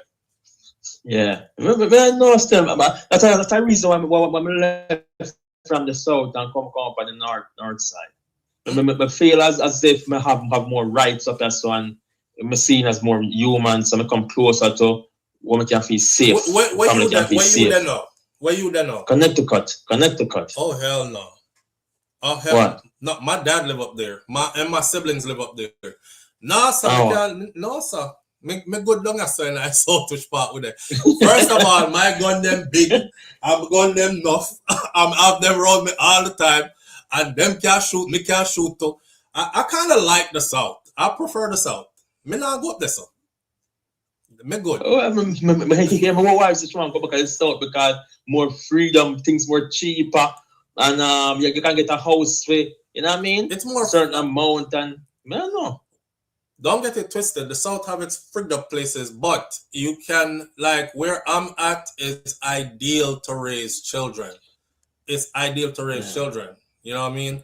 My children, and it's not like it's a flex or anything, because some people consider this, I make your picnic aquite. I don't know what aquite is, but wifey did do a trend that's going around the other day, and she was like, she said, Kai, squabble up. You see that trend there? Yeah. Squabble up basically means if your kid here squabble up, them know say it mean get ready to fight, right? Yeah. I think my daughter started twirling like what she does in dance school, and what Kai did do, babe? I forgot what Kai did, but we in there pop up a laugh, and to me, that's the best thing ever, because my picnic them don't know what that even mean, you know. And Kai is not a kid that is growing up timid, because he got his dad with him and he knows how to. He might go fight if he need to fight. Like we're there at the place, and his sister, the jump house, and his sister came and told him that some kid push her down and punch her or something like that. Kai go over and go thump up the youth. Uncle thing said he have one big brother, so big brother come thump. Come tough for guy. Feel little brother. But yeah, he's gonna fight if he needs to fight, but he don't need to know what all them something about out of the blue and scrabble up and get ready for it. That's a response to trauma. I mean, no one picking them even know what all that mean. Yeah. You have to be careful how we growing up soft and we're like doing up, but you know, we're not live there forever. So if we make it kind of toughish story, you know what I mean? I think about square that. up. No, but that is the next thing. We can make them tough, but don't make them like traumatized. You know what I mean? Yeah. A lot of us probably became tough because we were in trauma trying to survive traumatic environment. That you know why my picking them to be tough because them in a traumatic environment trying to survive a traumatic environment. I want them when they get older, I want their memories of their childhood to be beautiful. I want no trauma in them memories of their childhood. My daddy never beat me. I wasn't abused. Nobody never touched upon me inappropriately. Me never have to go fight nobody. My parents were right there. You know, I tell my kids all the time. I was like, hey, whatever is happening at your school, just tell me. I will be there. Like, me show up right away. And it's my job. It's my duty to make things go your way at your school, because that's where you spend most of your days, whether it's other children picking on you, whether it's a teacher that's not listening to you, ignoring you. I pay her salary. I pay taxes. It goes into the public school system and it pays hers. So I'm making sure that she does her job. As somebody talk to my picking them. So you have to teach them one different way. You understand? Yeah. Hey, SouFLo, you don't say the woman will vex. Come and say, me, if you think about women need to submit to them man. What do you think about that? Woman need to submit to them man? Mm-hmm. Of course. How it sound? Yeah, and you need to submit to your woman. What I mean by that now? How you gonna be a leader? But that's back to leadership.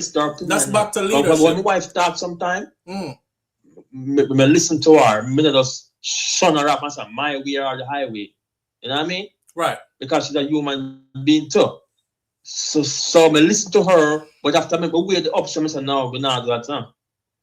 You know what I mean? Because for example, a road trip. I go up on a road trip. Don't. Yeah, you're not asking for the bro. I mean, I mean for this, but I hear the line beeping. That means other people are trying to call in too. So okay. I don't need it for wrap it up so somebody else can get a chance to call in. See? Yeah. What was I gonna say still? I say no SouFLo. Me make somebody else talk. I think make a good point already. Yeah. All right, my brother. All right, big manners. All right, yeah, man. Good. All right. Caller that was calling before, you can call in. You know how we do already. The brother long-winded, but we do enjoy his conversation. It provokes thought, whether you agree with him or not, and we welcome that. Live on the air with SouFLo. Good morning. Welcome, Flo. Me again. All right, my brother. Talk to me. So the two topics that you guys had touched on about submission from women and I guess living up north and living down south. Mm-hmm. I personally think every woman needs a man that, you know, to lead. Mm-hmm. But I think men misunderstand the whole leading thing. It's basically a woman feeling safe to trust your decisions and to lead the family in a direction where she feels comfortable and she can relax. And then in turn, she takes care of you and she nurtures you and the kids. Right. So now that's true, but hold on. That's true, but however, if a woman is in her toxic state, right, she won't feel safe with you regardless of how safe you are able to provide for her to feel. You see what I'm saying? So if she's waiting to feel safe with you in order to surrender to your leadership, but she have other issues going on with herself, then a lot of the times it's with her, it's not with you. Because if you have a man who is doing everything he's supposed to do, he's already leading. But may I talk about good man, you know. I'm not asking the sisters them to drop them toxic boyfriend in a this situation here. Boy, where you have to beg him to do this and beg him to do that, and he's half stepping. And I'm talking about when you have a stand-up man who is doing everything he's supposed to do. If she still can't find a reason to allow him to lead, then she's the problem. That's what we're talking about. So we understand the whole she have to feel safe and all that. That comes with the leadership. Yeah, I was making reference to good man, because me understand where you come from. We're not talking about the typical woman that is in her toxic stage, or our typical man either, who is loose and them only with someone for what they can get, because they don't really truly desire that person. Right. A woman who is unhealed will not follow your leadership until she is healed, or at least until she is conscious of that and she starts to do work to become healed. You see what I'm saying? No matter how good of a leader or a provider you are, it's going to be a combative situation regardless. Yeah, and it all comes down to hypergamy. You know, when women in their younger years, they're trying to see and who they can get. And use their beauty and their sexual appeal, because men are visual creatures off bat. So later on, when them get older, you know, and they all come faster. And they all come faster. True, they all come faster, because by the time them reach 30, 35, the people start calling them auntie. And so they all come faster. You know I saw them say, all right, well, me I go find a man to settle down with. But it's not a man that they desire, so they don't really listen to the leadership. Right. Yeah. Right. So I get to answer, man. But when I made that statement initially, it was making reference to woman where, all right, the day where you don't know what time to settle down, listen to your man. That settle down something that me not like you do, I know. But it's true. It just sound just settle down. I don't like it. Kind of like settling for less than what you but a lot of women do that. A lot of women do that, bro. Do what? Alright, them younger years, them waste it. And then you will have them mother or them grandmother said to them, say, yo, at time for you settle down, find a good man, you know. And them look around at time. So they must scrape up a church man. Yes. Or scrape up a man where I gotta take everything. He's gonna be there. What she used to call a nerd. Yeah. And then she don't desire him. And then the man they get, not tonight, baby. I don't really feel like having sex tonight, you know. And then the idiot. Because she don't really truly desire him. Yes. There's no desire. Yeah. She's just there for the safety of the financial safety. Yeah. The stability and the safety. You're right. Yes. You're absolutely right. Yeah, I say I always go, man. Yeah. On the next topic, so we can free up the line. Negro country. I'm Moko Negro. Clarendon. Real Clarendon. Yeah, bro. And I wouldn't change it for nothing. So I look at it where the man was saying that he lives in Michigan. Connecticut himself. Connecticut. Yeah. No. Give me live at Georgia. I wouldn't trade it for nothing. Same. Yeah, I send my daughter to Jamaica every year. In a month, I bring her done. She go through the same stages of how me grow. Same. Yeah, so I just think the South brings a more. And you've been up north, right? Jersey. I visit family in Jersey, and I would never live up there. Okay, so you've been up north. Yeah, everybody too close to one another. You can't openly carry your gun. It just yeah, me know the up north thing. I lived in Brooklyn for 7 years. And my dad is out in Connecticut. You know, that side of my family, my stepmom, which is like my mom, we call her mom actually, she's out there. My sister and brothers are out there. And me go them route there. I know the 5 boroughs, I know up north. It's just not for me, bro. I'm more southern. Yeah, up north remind me of Jamaica.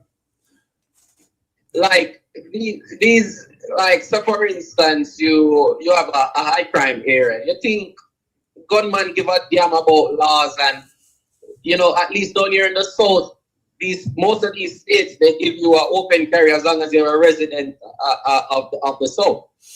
Yeah, you're able to protect yourself. Yeah, up there, so you have a choice. Yeah. 911 on speed dial. Yeah. Yeah. And Southern life is a different pace.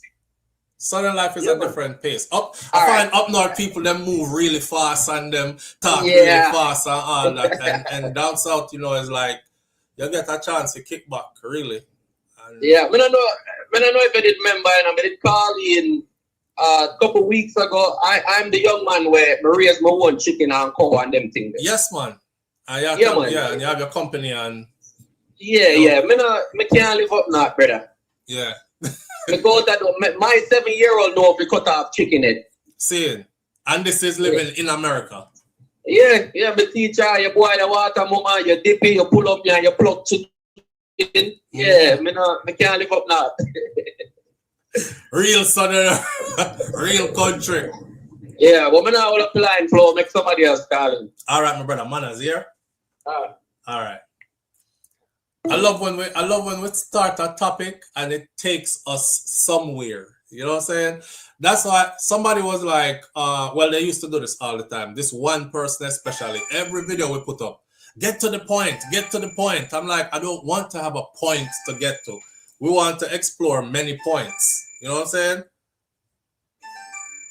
No notification. Wait there.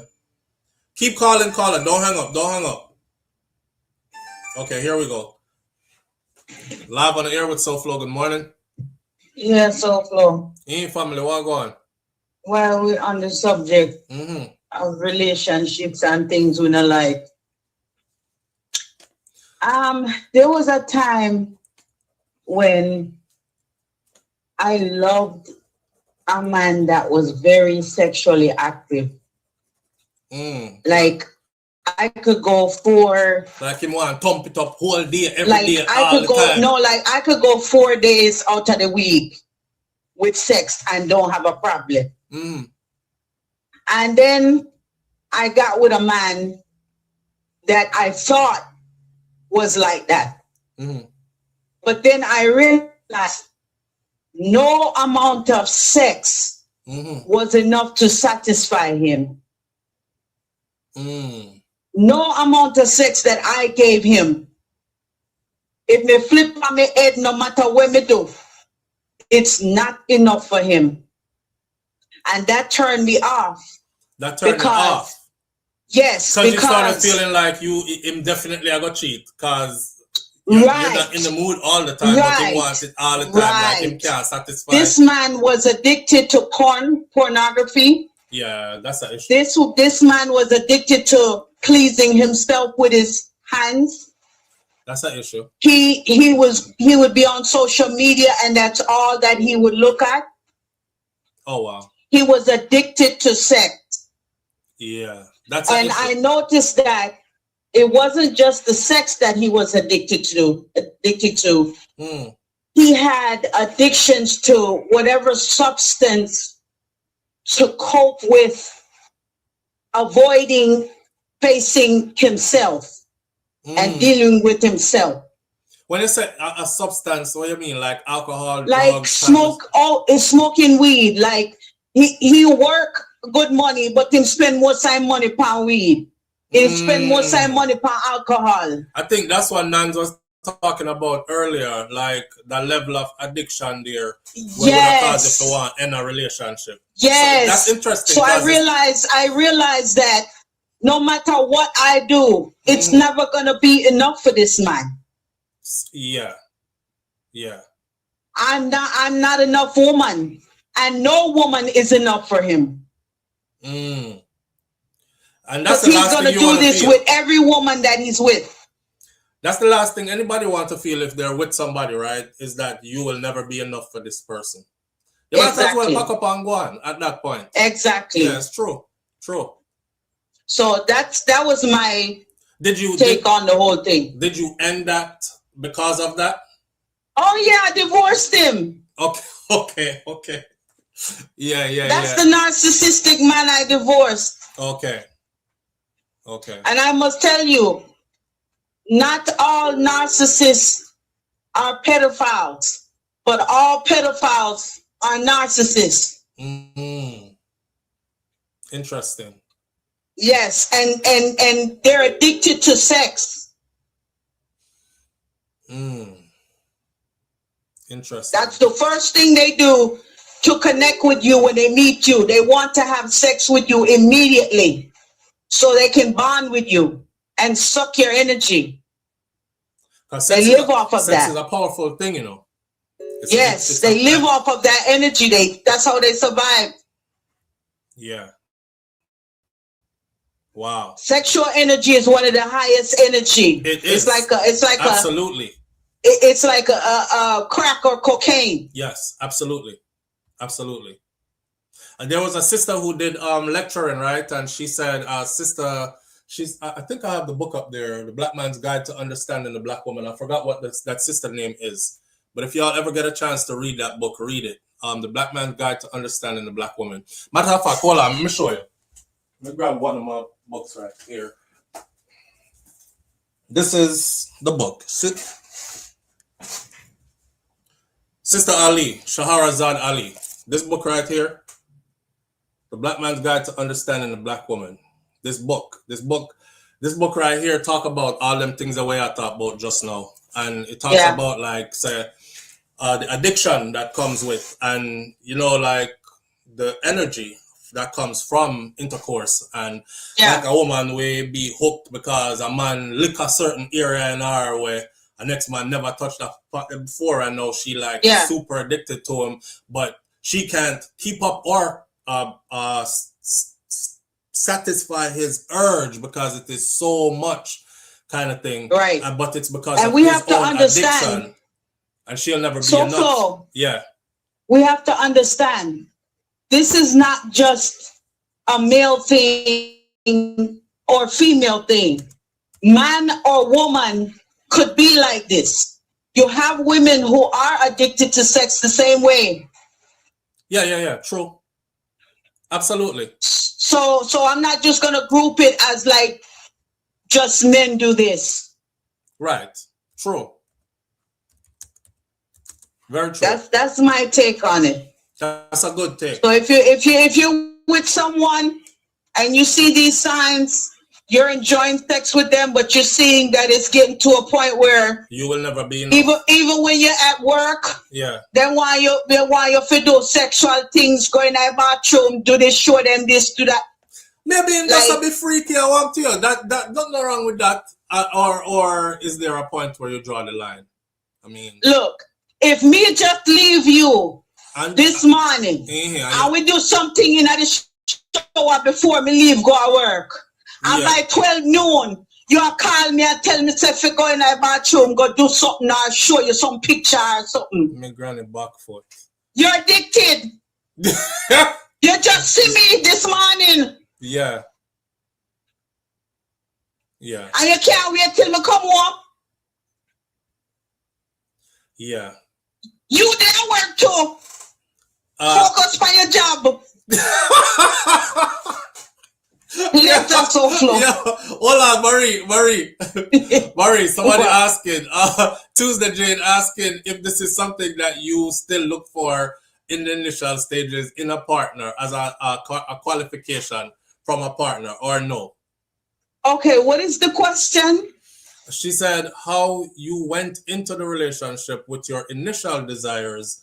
Is that something you still look for as a qualification from a partner? Well, if you are a sexually active person, you're going to want that in your partner. Because how you're going to enjoy your relationship with that partner if you're a sexual person and they're not? Or they can't perform sexually at all. That's going to be a problem in the relationship. So you want it. So I established that in the beginning, that I'm a very sexually active person, but I can pick up on when somebody's an addict versus when they just love enjoying having sex with each other. Okay. I was going to just say that. There's a difference. But there's a difference with being an addict. Yeah, you nailed it. Yeah. May I go back at work later? All right. Big up yourself. Yeah. All right. When Teresia Pinnock says we addicted because me watch videos of me man big body at work. My granny. Oh, TMI. TMI. At least I now watch videos of another man at work. You're watching videos of your man. Yeah, that means you find him desirable, right? Some women don't find them man desirable. Them watch videos of other man. And when them man did they joke them, then close them eyes. So, and I think about the next man. The man where them see at the gym today, the one where them did see at the grocery store, the one where them work with, I work. Live on the air with SouFLo. Good morning. Hello, good morning, SouFLo. Good morning, family. How you doing? I'm doing good. I listen to you all the time through my husband. He has his membership. I don't have one since our household. But I just wanted to call in and tell you thank you. I appreciate you greatly for that. Thank you for what? Thank you for the conversation that you guys are having today. Oh, awesome. Awesome. Thank you. You guys have hit so many points and so many topics that I have discussed with him before. And he always looks at me like I'm crazy, like he doesn't agree. But you guys touched on so much stuff that we discussed in the household. Right. And I love it. I love the conversation today. It's good. Awesome. Awesome.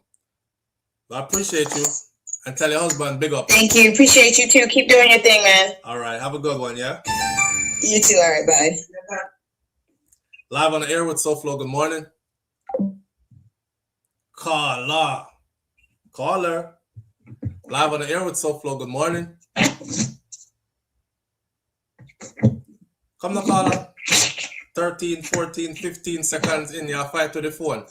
Caller. The caller sound like them on the phone, all right? Caller, you all right? You need help? You want me to send rescue? Hello? We're at 33 seconds in. Caller, hello?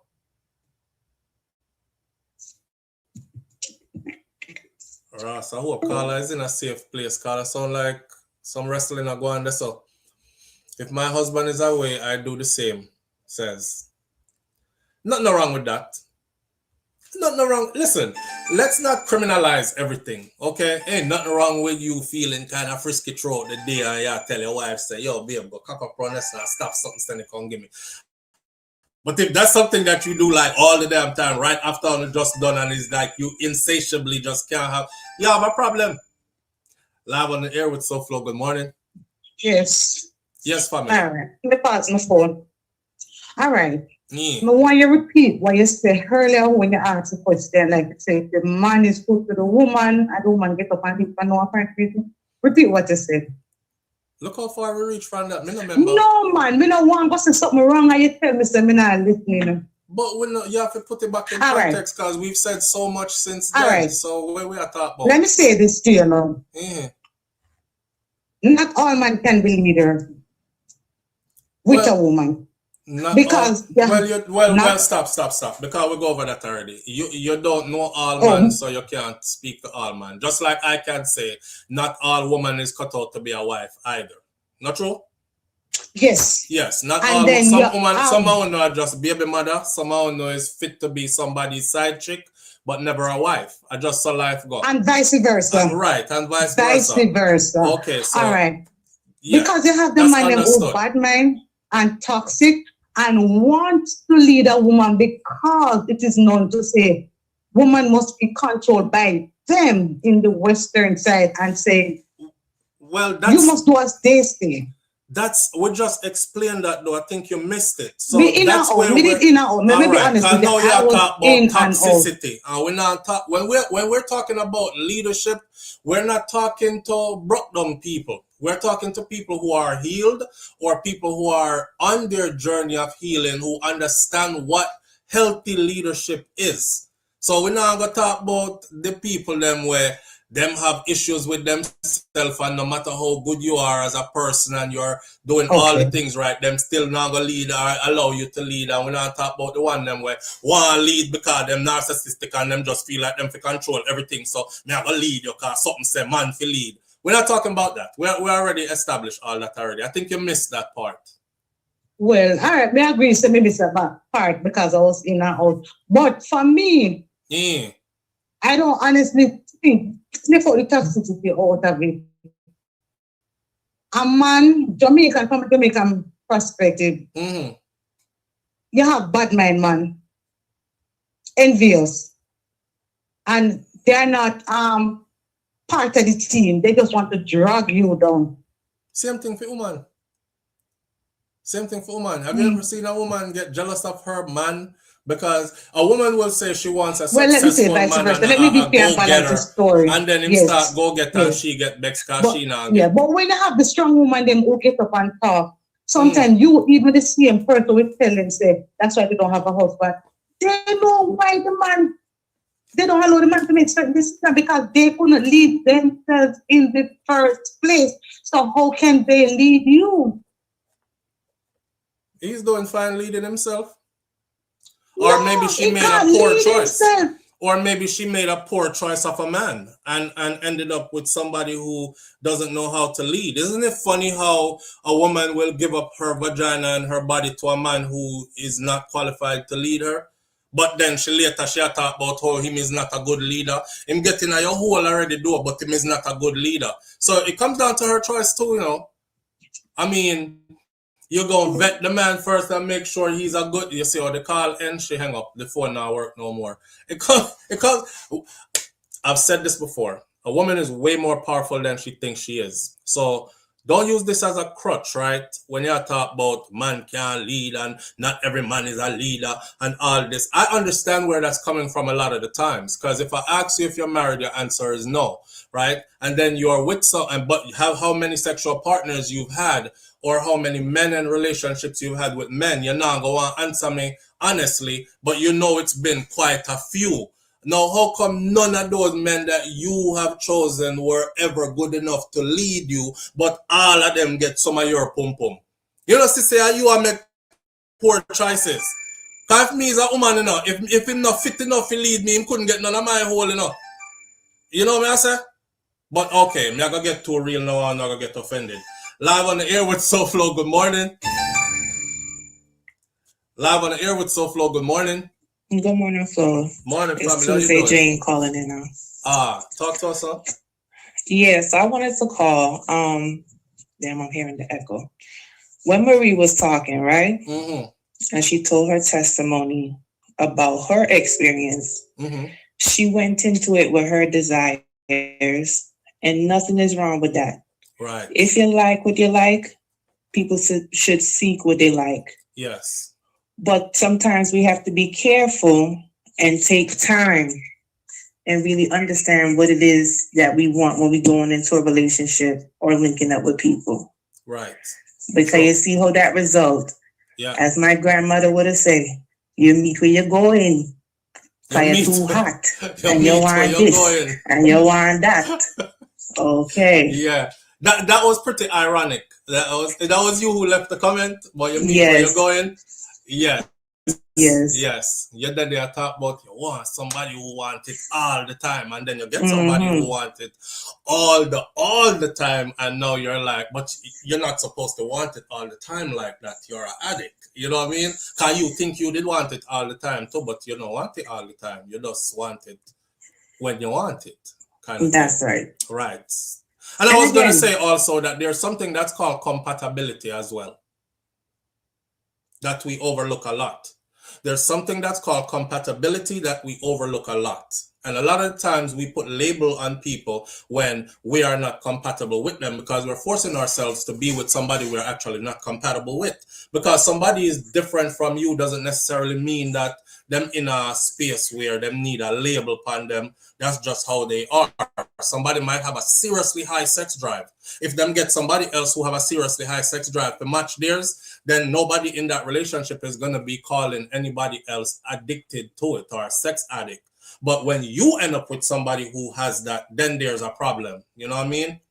Absolutely. Right. So accountability, not accountability, but compatibility is super important as well. For sure. And that was my point, for Marie and Marie's testimony. You should want what you want, and you should go for what you want. Absolutely. But sometimes we need to take time and really vet and think long term, because that's going to get tired after a while. There's more to it. True. If that's what your interests are, then you do that. You have your fun. But if you're talking about you want a serious long-term relationship, it's a lot of other things that need to be discussed. Right. Because that's easy to do. And you have to know as an adult that that's not going to last. Like it is not always going to be that. And that can't be the focal point of the whole thing. That is it. Yeah. Because just the other day when I hear you talk about, pelting ways for an hour. No, sir. Yeah, where that I go? Yeah, no. Where that you have no work to do. Well, yeah, for real. Where that I go?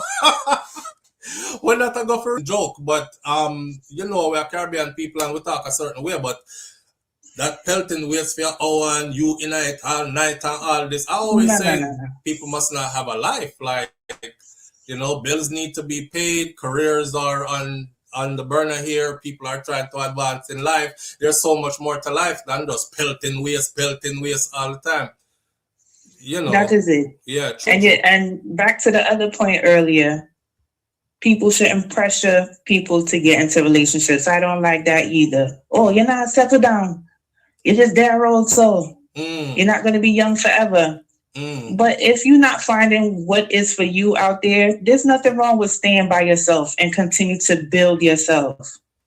That's true. Just don't. I would advise to say, just don't pass around yourself in the meantime. Oh, no, for sure. We have to balance the argument, you know. So check it. Some people will be like, I'm single, so I could do whatever and be with whoever.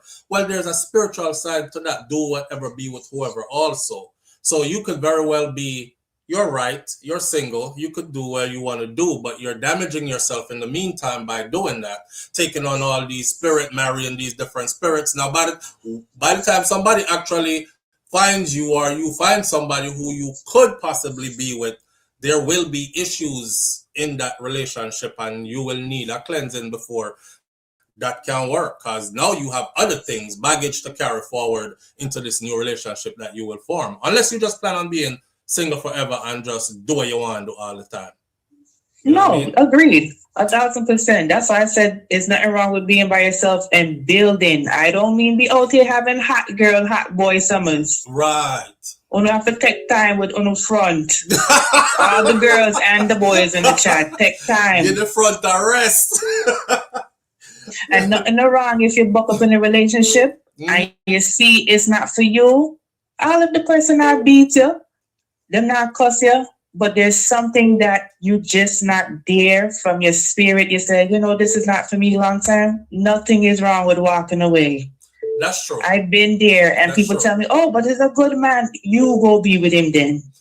The reason why, and you see it, I found my husband after, and me and my husband got together for a decade, which I never thought I would have been married with all these kids and happy. And I agree with that. And the reason why I agree with that is because if you force yourself to be with somebody, you will never truly give that person the love and that desired feeling. And people are, I mean, everybody can sense when they are desired. You know what I mean? But if you just now feel it, then walk away, man. It's cool to walk away. I support it 100%. If you're not going to be there 100%. I did not respect the man. Right. If you're not going to be in it 100, be out 100. True. Good, real talk and good talk. So when it's time to move, people move around. And shout out to the young man that called in from Georgia. I'm here from Jersey and I'm peeping out the window now, considering every day to make a move. You're in Jersey now? Yeah, I'm from Jersey. Okay. I thought you were saying that you're from Jersey, but you're in... No, I am from New Jersey. Okay. I'm from Jersey. I'm Guyanese background and I'm married to a Jamaican. Seeing. Big up yourself, family. I want all right, big up and big up chat. All right, bro. Big up my Guyanese family. Manners and respect. Yeah. All these spirits and you're not all these spirits and you're not a morgue. All these spirits and you're not a morgue. I mean, you know, if some of us knew back then what we know now, we would have never did pass around the front so much. We would have did hold it because enough people still have fight Duppy, you know. Duppy are right them from them ex them, you know. Live on the air with SouFLo. Good morning. Good morning, Sofa. How are you? I'm good, family. How you doing? Right. This is Andrea. Hey, Andrea. Hi. I'm from Jersey too, so I like Jersey. You like Jersey? Have you ever been down south? No. But okay. I when I left Jamaica, I lived in Jersey all my life. So you're attached to Jersey emotionally, but yeah. Take a trip down south and see. Anyway, I sent you a message in WhatsApp. I want to read it and get back with me. Okay. Will do. All right. Thank you. All right. Have a blessed day. You too. All right. Next call coming in. Live on the air with SouFLo. Good morning. Jesus in heaven, SouFLo, it's Denise. Hi, Denise. Yeah, ring off. Ring off the phone. I'm not answer. No, excuse me. I've been calling. Then I want to go busy. So I say, good. That means, say, somebody on the line. I'm have to sit down with my finger right on the something. Anyway, I want to go. Talk to it. What I'm in the grill. You're in the grill? And yes, my room is right by the water. Lord of mercy. Yes, fabulous. Hi guys, I wish you all here with me. Not. Wait, Denise. You're yes, home. You're home with your husband. Yes. Okay. You've been home for a while. Yeah. You're not come back. Yeah, I've been here for a week. Yes, tomorrow. I'm gonna book my tea paper tomorrow. Paper burn up tomorrow. Okay. Yes, tonight. Lord have mercy, pop it down. But in Betsy having some issues. In Betsy having some issues with his girl. So, in there I talk to him and down by breakfast and all that. Your husband look like one of my family member them though. Could be. Could very well be. Or maybe Shakira. Yeah.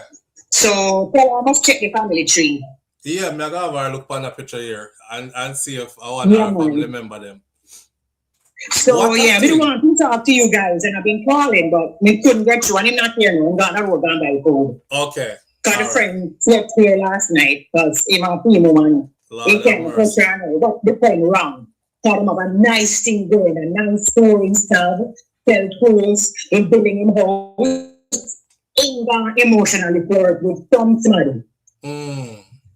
But them young. I'm about 26, so I don't know. So my husband I tried counseling, I tried. Auntie. All right. Try as a good friend. Yeah, they were on the beach. They come last night and them stay on the beach to stay with him. And we said, yeah, right, man. Deal with the brethren. We good. So them come in at the house, they stay at the room this morning, and I'm getting them some tea, so I'm gonna buy some food now. Nice. You live some life, man. You sound so relaxed. And when you talk that morning, and you say, Denise is well accomplished. And I look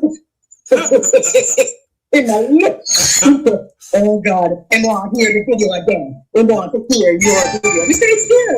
I said, don't listen to it because I'm getting a little annoyed or people saying things. But I say it's all in love. Like them say, what does he feel like? What does he think when he hear the things them like where I say, oh, she is so much older than her husband and a Jamaica him there and him definitely have a woman down there and he's using her and the daughter. Situation. Yeah. What does he think about that? When he got a little tick, but don't calm down. We said, we're going to immigration. So I have to make it real because immigration checking people's social media. Right. And I would welcome immigration to go to SouFLo YouTube over the months to see it's real. Same. Because I went to the lawyer while I was here to tie up my grandmother's property sale to do our business, It's my husband, legally. In any jurisdiction in the world, it's my husband. Right. So, you can't, you feel a little way, I guess. But, hey, it is what it is. Yeah, it's only natural to feel a way about that. I would have feel a way. How you look on the outside, I would probably say the same thing too. Right. It's quite fun, But, relationships like those don't always work out, but there are those that do work. That do. Yeah. Exactly. Yeah. The pastor that married us, I asked him to get together, they're done. this, this kind of coach thing before? He said, yes. I said, it last? He said, no, 6 months. So I know they don't normally learn, Yeah. But if me live to June 23rd, it's 3 years. Well, big him up for us here. Yeah, man. So, all right, guys, enjoy the day. I'll talk to you when I get back. All right, and enjoy your stay, yes? Thank you. Yes. Now go on road today. Go market. Go buy coke at the Thailand thing. All right, pack up your bag, them and thing. Oh boy, you wouldn't know. I'm gonna catch me at the airport, but that's how you go. That's how you go. All right, safe travels. Okay. Bye, guys. All right, later. Bye. Yeah. Live on the air with SouFLo. Good morning. All right.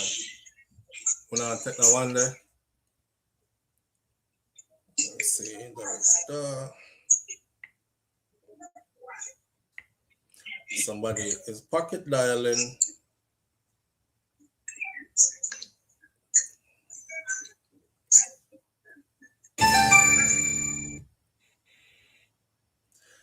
Live on the air with SouFLo. Good morning. Good morning, SouFLo. Sorry about that. How I want to know how I had two. Oh, okay, go ahead and talk. Oh, sorry. I'm calling in about the talk about sex addict, and you mentioned energy match. I was in your comment, right? And I'm like, it's true. I've been married for years, like 21 years. And I think I think both of us kind of prioritize that. Wait, you've been married for 21 years? Yeah. Married young, but people voice really don't be sounding like, you sound so young. But all right, what you say? What are you saying? What I say is, listen, when I have to find the energy of the person will match you. And you have to understand, sex are not just the man alone. Sex are for you and your partner. You get me? Absolutely. And you have to try it up and you have to do everything. So mindset yourself and I look at picture at work. Send me a picture. Not true? Yeah. I wish what send it. You know, meet me at lunchtime break. Lunchtime break. You know, if you look right. Yeah, and then picnic coming nice stuff, you know how it is to be a thing on picnic? You have to go take breaks again. Listen to me, man. Spice it up. About it, yes. Yeah, you have to find the energy match. And sometimes, you know, go, and every day I go be up in the spirit phase, do everything. You get me? I say, but when my body can do, you know, my hand and my mouth will help, you know? Right. It will come round. You get me? I say? You see it will come out. Come after do. Yeah, and 20 odd years of marriage, not true? Yeah. Right. And if you watch porn, and we are watch porn. See. You get me? See. And if you see a look at style and I say bombard him like that, we are gonna try that. You know, go one side and talk about why are you watching that? You're addicted to sex, you're a sex addict. You said be about what together because that's what she said too. Compatibility, my friend. That's why I was talking about compatibility. Yes. Are compatible or not compatible? You have to know what is priority and you become each other best friends. You get me? You have to know what is priority. You have to know when to. Yeah, and that is a big stress reliever. See. You get me? Yeah. So, true. As I say, I like when you say compatibility, I like when you put the energy match. If you go in there, it's not for you ladies, just know, say, you exit. Right? Absolutely. When you do it, enjoy it. Okay? Absolutely. Don't if it not work out and at the end of the world, I'm not gonna say go on and go find every other man, but you know say the relationship never work out okay. Nobody go with no bad feeling, leave that and start your life. Because the more you carry that energy with you, the more you become negative, you know? Yeah. It is what it is. It didn't work, Yeah. But as I say, deal with the thing, man, and talk about sex addict and thing them. Become one to it, nice a frig. Anyways, have a good man. Big up yourself, yeah. All right, darling. And big up my husband, because I know say him go watch you. See, big up your good husband. Yeah, big body, what's up for that, my call him. I know the video. I have a video, I'm watching, I say, oh. Rome white friend them people now when me are watching now, I'm just show them the video. I say, see rotted. Later. All right. Oi. Lord. Hey, you have to have your person, friend. You have to have your person. Wait there, Jerome Sawa. Ask her if she's Teresa. How would that mean, no, Jerome? Yeah, Carla is. You gotta have your person, man. Compatibility goes a long way. The worst thing you do is put yourself with somebody you're not compatible with. All kind of sitting start happening behind the scenes. You know what I'm saying? And now you two invested to leave and respect the person and those what them call them now? Resentment. A lot of people have silent resentment in them relationship. Let's see. What I'm gonna do right now is restart. I'm restarting the call-in phone. So whoever I got call-in now, hang in there for a minute. Now restart the call-in phone because even though I'm not talking to somebody on the line, I'm hearing somebody else's conversation quietly in the background. So I don't know how the phone will pick up two lines at the same time. I hear the person talking. I don't want to the people in business and go expose things that we're not supposed to expose. Also there I listen to Denny's conversation. Next thing we hear be she gonna say SouFLo, you could have hung that up. You never had to play it for everybody. Right? And the feds, nuns. With too much in your man, she said.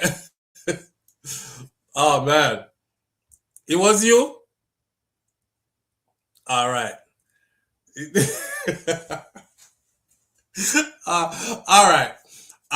Jerome, did I say earlier we don't get to none of the topic them yet, and we there on the side topics all along. I think now is a good time to cut off in some topic. It's almost 11 o'clock already. We only have 1 hour. Because we have to go done this by midday. We're gonna run past certain things real quick. Shorter than we would have stayed on them, because obviously we had a festive morning on other things that were more entertaining. See? So, just to put this out there, Vybz Kartel leads on YouTube views. I pulled this up for the Vybz Kartel fans. This came across my desk this morning, which it's talking about numbers for the year viewership. And there's a strategy to this, why this man is able to do this. Now, when they talk about stacking the numbers, right? I remember Mavado said something. Mavado said, we done set it already, like him said, we're a legend already. We don't need feel like a drop song every month and just sometimes just breeze out the place and make the little young youth them drop a song and make it catch a momentum. Cause, every time them drop a song, then you drop a song, it kind of like kill for them momentum. Right, so he's putting it like he's looking out for others who are trying to come up in our business, because him knows him is a giant in this. Him named Mavado. So if him drop a song and the little young youth drop a song, him will draw with the whole of the current from it, which I didn't think was a good argument at all. Because if you drop hot music, it don't matter who I drop, where them I drop. If you have the sauce, your sauce are gonna work regardless. Anyway, I'm looking at these numbers, right? And it says Vybz Kartel is at 666 million views all across the board. We're talking about Alkaline, they are 271 million. Massacre is at 277 million. Chronic Law is at 365 million. Skipper is at 134 million. Valiant is at 202 million. And Mavado is at 140 million. And these are not in order, but you can see that the biggest number next to Vybz Kartel number is Chronic Law number, which is 365 million. And Kartel reached 666 million and counting, probably more by the time we do this. We just want to throw that one accolade out there. I left a comment that said he cracked the code. In maths different. I know what the formula is. I use that same formula. Now I'm going to talk. I remember somebody said to me, sister, your video them now hit. Can you put up video where I make 3K and 5K? I said, okay, but did you realize that I put up 4 or 5 videos for today? I may have 2 channels. I may put up 4 or 5 videos for the day. And one of them gone over 10K in a 24 hours. The next 2 is 5K, 7K, etc. Add those up. So what we use is something called the Mamba mentality. Just like what Kobe Bryant said. Kobe Bryant said when they go to practice, he goes to practice too because the team practice together. When them left practice, them go have fun. He goes to more practice. Now, if him go to more practice Monday and him put in 2 extra hours Monday, he's 2 hours ahead of you on Tuesday. Tuesday and put in 2 more hours, he's 4 hours ahead of you. He's compounding the hours. So by the end of the week, 6 hours a week, 2 hours per day extra, he's 12 hours ahead of you. Combine that now times 4 times for the month, that's 36 hours ahead of you in a month alone. 36 times 12 now, he's way ahead of you, and he's gonna keep on moving like that. In a space of another 2 years, he will be light years ahead of you, and it's gonna be hard for you to catch him. So when you watch the numbers, don't think your earnings and my earnings look the same. Don't think, because that's what it comes down to at the end of the day, right? All across the board, not one video. Some people get stuck on one video and they're like, oh, in video I'm gonna make 5K views. My man, they drop a video over there, so and that the video they are 100K. And the one video him drop, a 5 me drop. Study my 5 and catch theme 1. And then tomorrow I drop 5 again, right? That's a part of the formula, in case you want to know why Kartel put out music. So also, it can be that he is a person who is super creative, so I'm in an overdrive. And why just stack it up, create it, and stack it up, and stack it up, and not just put it out there. Everything you put out there is like you speak to it and say, go earn me something. So I put out a song, yes, so and put out the next one, this so and put out the next one, this so. This I want to earn $5. That the one that earn 50. That one is a smash. It earn 5,000. Him now have 5,550. You understand? Instead of just 5,000. The mathematics, when enough people not mathsing. Plus, it takes a serious work ethic to be able to run with that kind of maths there. So, big up to Kartel for that. He's also featured on the Chris Brown album, which Chris Brown album comes out in a few days. For those of you who are into Chris Brown music, which we probably all are at this point, right? Well, we can't wait to hear Brown, the album, especially that Kartel is on it. What I'm predicting is him and Vybz Kartel will also make a video for the single that is on the album. Now, if you go see Vybz Kartel in a video with Chris Brown is going to be something spectacular. You know what I'm saying? And then, of course, Drake is about to drop his album called Iceman, and it is said that Vybz Kartel is also on Drake's album called Iceman. Not only that, Travis Scott already dropped his, and Kartel was on that. When him they gift every person he collaborated with a luxury car, Kartel get themed too, right? So he's on that as well. So we're talking about Travis Scott, we're talking about Drake, we're talking about Chris Brown, and we're talking about people like Beyonce that Kartel has writing credits to. I did not know Vybz Kartel had writing credits to single ladies. All the single ladies, me I say which part in that team would I have writing credit to? What's about writing credit in that song there? And then, of course, Nicki Minaj. He has a song with Nicki Minaj.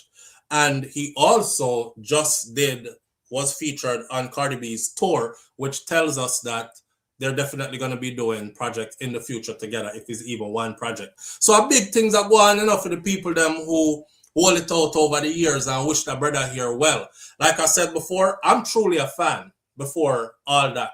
So I'm sitting back now and watching all that is happening, and I'm like, go Kartel, go, do more, show them my youth, show them. Remember what we said? The person who was supposed to take dancehall to wear that, because dancehall are our thing, it's our culture. I look at dancehall as a vehicle. It's a vehicle that has taken many of our people to superstardom and at least to financial stability and even wealth, to where they're not only able to take care of themselves, they're able to take care of others around them, them immediate circle, them family, and even their communities. So it needs to be on a global level, this vehicle. And the person who could put it there was incarcerated for 13 years. And now that he's out, it's doing exactly what it's supposed to do. And I like say, all the others are irrelevant. Big up every dancehall artist out there. I support every last one I know. But, Mr. Palmer out there doing thing, and we are, this we did a wait pan all along. Big things are going, all right? He has an album coming out now. And if you look at my icon this morning, you will see where I used the picture of the album cover. If you see the album cover ready already, you know so the album is probably ready and on its way already as well. That's going to be another thing too. Look at that work ethic. How are you doing so much? And drop album in the middle of all this. And you got a big show coming up in the Cayman Islands that got people like Nelly. I think Kartel is the only Jamaican on that show. And when they did an aerial view, fly over last year's staging of that show, it is huge. I mean, it looked like hundreds of thousands of people gathered in one place. So he continues to do these big shows. He continues to tour. He continues to elevate the music and the genre and spread the culture. And all that aside, he continues to elevate himself, which makes us very proud.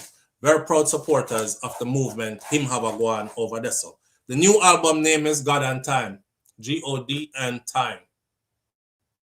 Coming soon. Look out for that. All right. Flo, you mean Run the World by... sorry. Run the World. Not Single Ladies. Thank you, Jerome, for the correction. It's Run the World. Yeah. My bad. It's not Single Ladies. It's Run the World. It's not Single Ladies. It's Run the World. May I say it one more time? It's not Single Ladies. It's Run the World. Point of the matter is Vybz Kartel has writing credit with somebody who is of the greats, like the Beyonce. All right? Drake. On Drake's Iceman. Travis Scott. Have you all ever seen one of Travis Scott out of country concerts? It's something to behold. Ain't too many people do concerts solo, fly solo, and command a crowd that big. Travis Scott is one of those people that does that.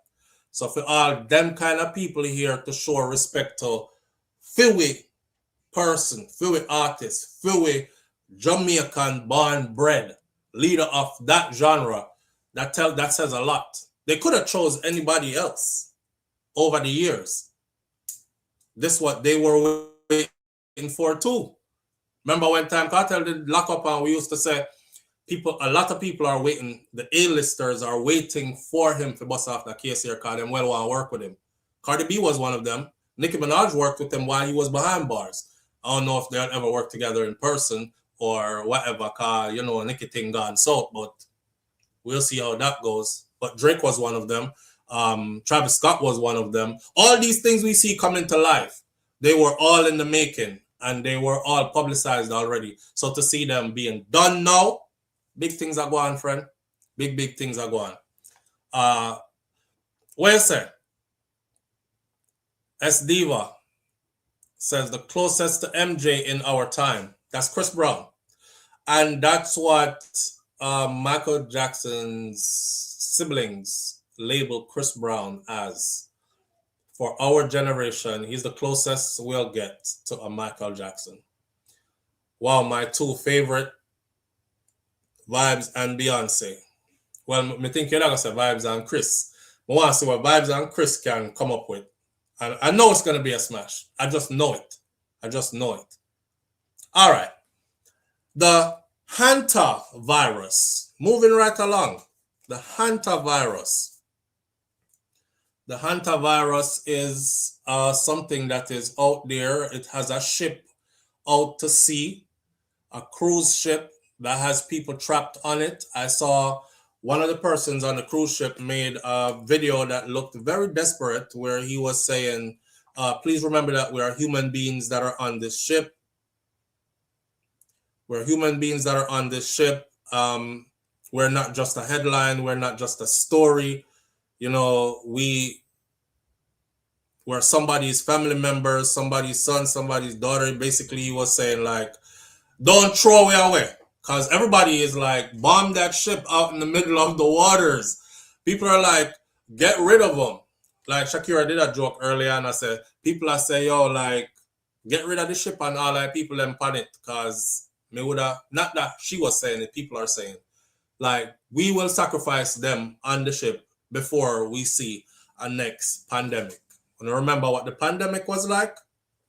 Y'all remember what the pandemic was like? Remember being locked in? Remember all the restrictions? We couldn't go outside after a certain time. We couldn't go certain places. We were not allowed to gather in groups of more than 6. And we had to stand 6 feet apart and all this. So is there a pandemic that's loading right now and they're trying to contain it on this ship? Here's what we know. So far, they've been out to sea. They've been denied the right to dock the ship. They've been denied the right to dock the ship.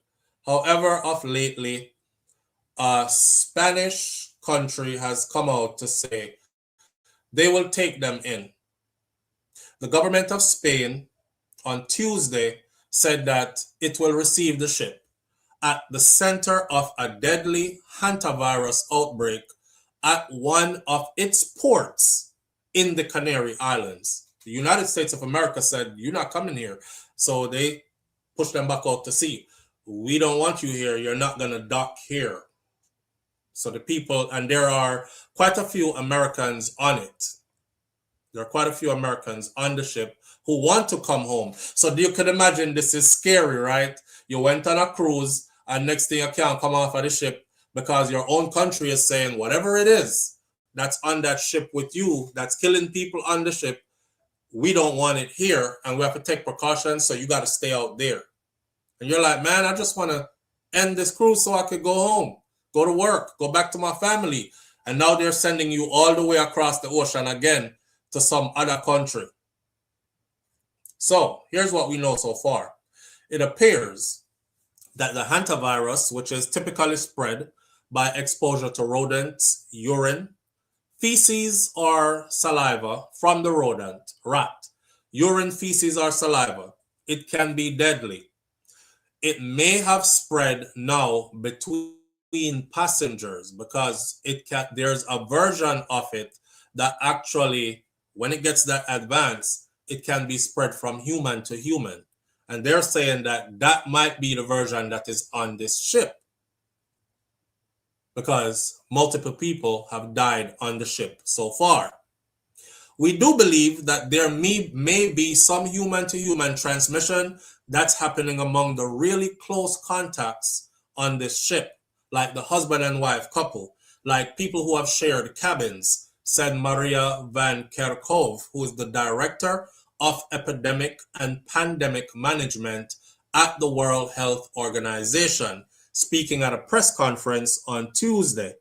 She said it's very, very surprising, and obviously it's a very rare occurrence, said Carl DeBink, who is a virologist at Johns Hopkins Bloomberg School of Public Health. However, she added that the evidence that is presented by the World Health Organization is compelling, although the risk to the general public remains very low. So those of us who are saying, oh shit, there's a pandemic waiting, anyhow this hit land, they're letting us know that the risk to the public is very low. I mean, take it how you want to take it, right? She said that there are 2 confirmed, now 3 confirmed, and 5 suspected hantavirus cases among the 147 passengers and crew members who are on this boat. 3 of the patients have died, and 2 of the patients are in intensive care back in South Africa. America wouldn't take them. Although Van Kerkhove said that this patient is improving, she added that 2 people on board the ship are being prepared now for medical evacuation to the Netherlands, where they will receive treatment. And a final suspected patient now has a fever, but is currently asymptomatic. The rare but serious infection can cause hantavirus pulmonary syndrome, in which initial flu-like symptoms, this is where you need to listen, because if it reach land and it's happening among you, your friends, your family members, you might need to want to know the symptoms so you can put a finger on it. I don't think now is the time for, if you start having flu-like symptoms, to just go lay down and drink a cup of tea, because that's what us Caribbean people do. Want some ginger tea mixed with some mint, not knowing that you're dying. That's the same thing they told us for the pandemic, for the last pandemic. Not true, babe? They have it all under control. It's nothing to worry about. And next thing we heard was, oh shit, everybody put on mask. Right. So she said it's rare, but it's a serious infection that can cause the hantavirus pulmonary syndrome, in which the initial stages of it will act like flu-like symptoms, including fatigue, a fever, and some muscle aches. Giveaway now, after that happens, it can turn into severe respiratory symptoms as your lungs begin to fill up with fluid. According to the Center of Disease Control and Prevention, CDC, more than a third of the patients who get respiratory symptoms, they may die. More than a third of the patients who end up getting the respiratory symptoms, they may die. Humans are basically infected when they inhale the hantavirus. That became airborne from rodent excretions. However, in a small number of cases that are studied, it appears that the virus can be transmitted between people from person to person as well. And there are like 20 to 30 different species of this hantavirus worldwide that can cause human diseases.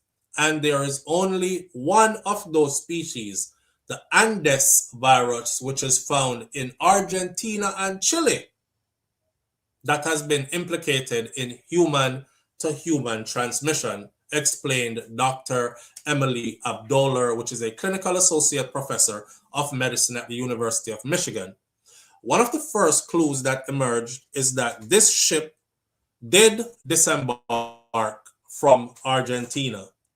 The next clue is based on the timing between when a person is exposed to the virus and then when they actually become really sick, which can be anywhere between 1 and 8 weeks. The first person to become sick, a man who traveled in Argentina before joining this ship, he got ill between the first week of the cruise and he died shortly after. The other patient became sick a couple of weeks later. She said, our assumption is that the first patient were infected off the boat and then they joined the cruise with it. Van Verkov said it is possible that people on the boat were exposed to rodents elsewhere and they did not contact the virus from that original patient who had it on the ship. Yeah, right.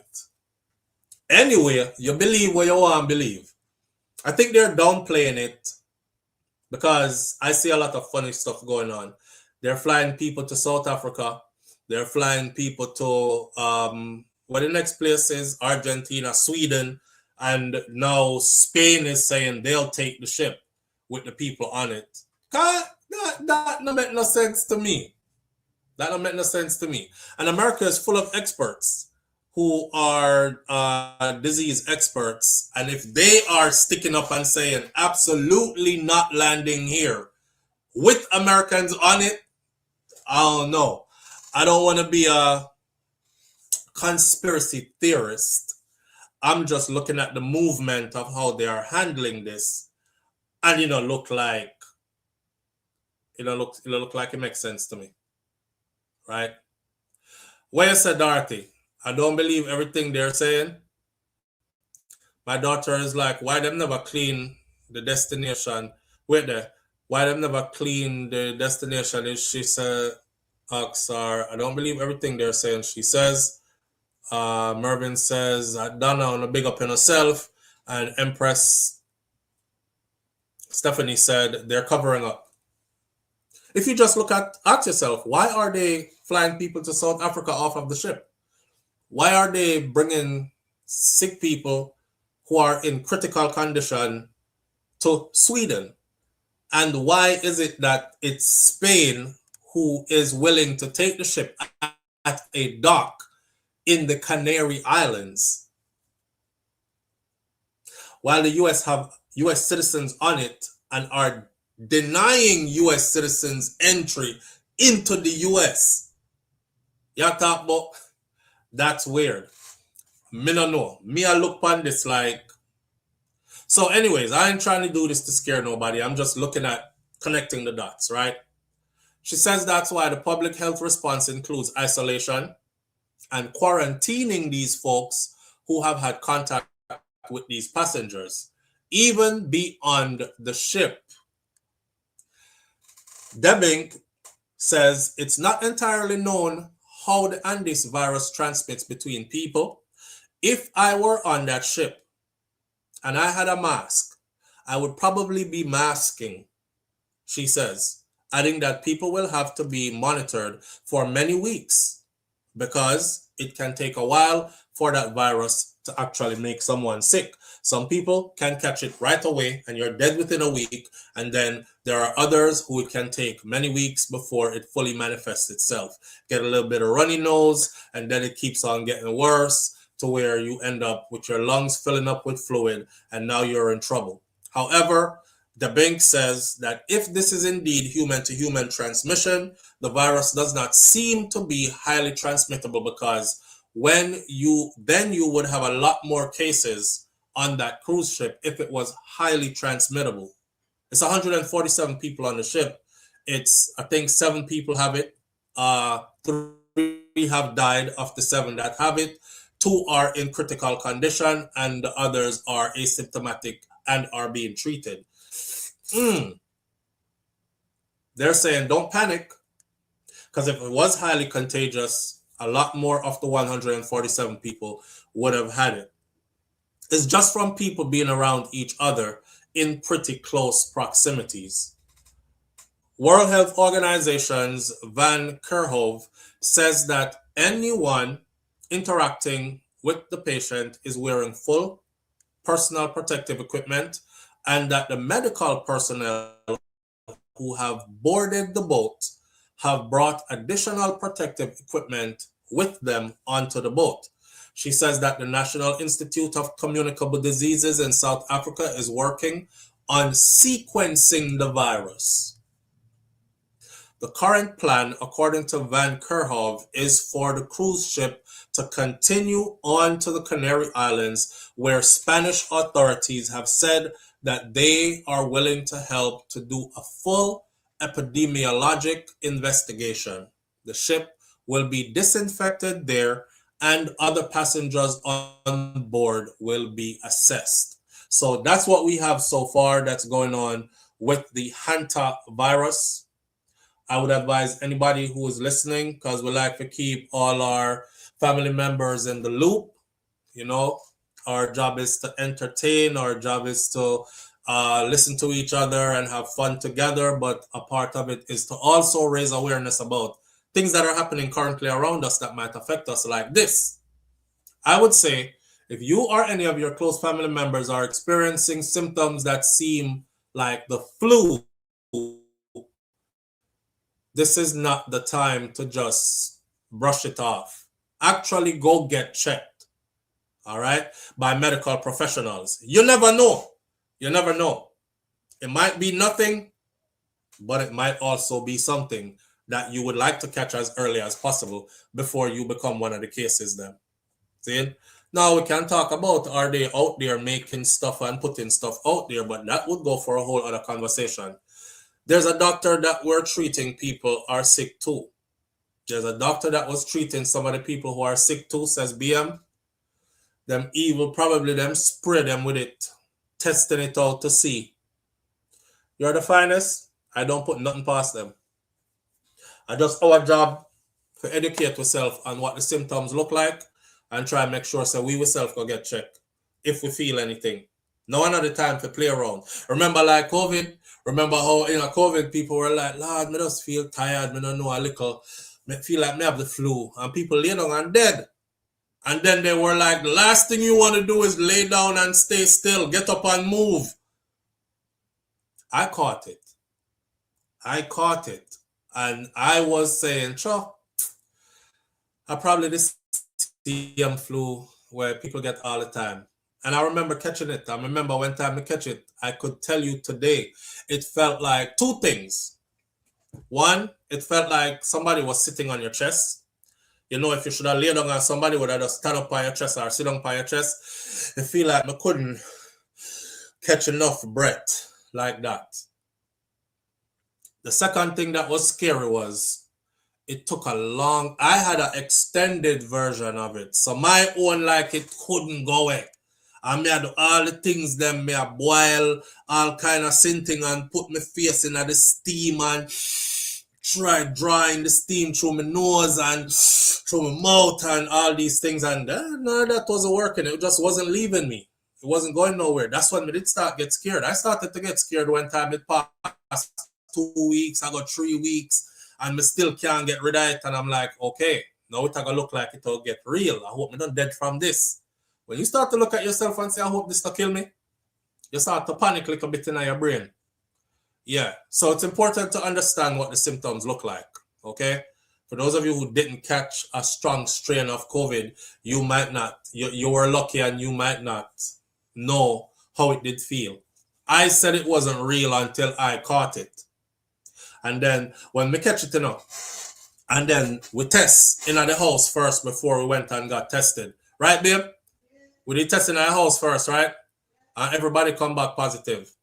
And I was like, shit. So it's real. When we did stop doing what we normally do, right?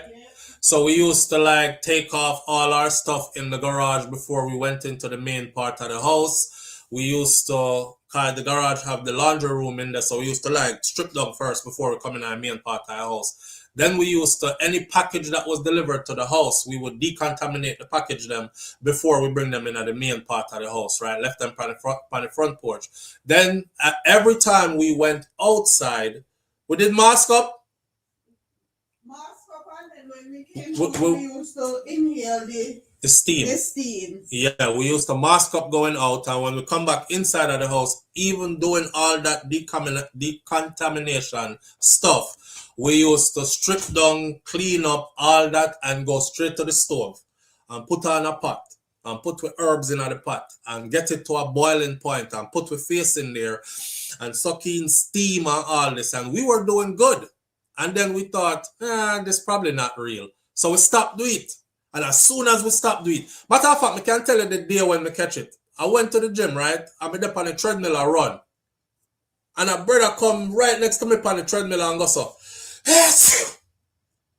I swear to God, me feel like some of the droplets from him hit me. I hit the stop button on the treadmill just like this. I was pissed off. I was going to say to him, why you come right next to me though? You know, I'm one of them palm color people there. I don't know why you come next to me, but I didn't. I hit stop as the treadmill. I slow down my ride. I ride right off the treadmill. I said to myself, so you have COVID youth. As soon as him sneezed for me, I said, you have COVID youth. I'm going to come home and tell wife about it. I say, you know, somebody sneezed for me at the gym today. I don't know why he came on the treadmill next to me. And sure as hell, that same evening, you know, I remember feeling so tired. And I said, maybe I become my workout so hard today. By the next day, I feel like I couldn't breathe. And I was like, yo, I walk. Then I ask wife, I say, babe, you feel tired? And she say, yeah, I feel tired too. And I said, no, man. I walk across the living room from one side of the house to the next, and I feel like I'm out of breath. This is not right. And then came all the other symptoms. And I said, boy, we need to get tested. And when we get tested, everybody was positive. It's like, fuck. positive for it. We all got it. So we quarantined ourselves. We went and get officially tested by medical professionals, which confirmed, and we brought our tests with us, which confirmed that we were positive. We never tell, I don't think we did tell them so we tested and we're positive already. We just tell them so we need to be tested. And them test we and them tell us so we're positive. No, the stuff where we test already. Because we did paro. And we are said to ourselves, so we don't want them tell we say we're positive when we are not. And go do something to it in the process. So we now go tell them say we positive when from our own test. We are going to make them test with as medical professionals. They tested us and told us we're all positive. And from there, yeah, he did it on purpose. That's what I used to do, steam my nostrils, and you still do it. You know what? I'm going to get back to that. Because as soon as we stop doing that, that's when we caught it. As soon as we stop, we catch it. Yeah. S. Diva says, me did catch it too. I lost my taste. Mine never too long. Me steam my face and me drink up my stuff. I Cancun, me go catch it. You caught it in Cancun. Junior Copeland said, I had that situation. I go home, pot on stove with white rum and inhale just to be sure. It wasn't a nice feeling. So please be on the lookout for the Hanta virus. They said that it is nothing to worry about really, because if it was highly contagious, it would have hurt more people or been spread to more people in such a tight space like the ship. But them only have 3 deaths from it and about 7 people altogether that caught it out of the 147 that's on board. If it was that serious, way more would have caught it. Me hear what them I say, but you go and take your precautions. And now I know why I see people in the grocery store with their mask on. I was in the grocery store yesterday. I saw quite a few people with masks, and I was like, what's going on? Why so much? Well, maybe them just being, flu season is around. Maybe they're just being cautious. Until me come home, my wife would say, you hear about the Hanta virus? And I said, no. And she put me onto it. So I figured I would just give some of the information to our audience so everybody is on board. All right? And be safe and be careful out there.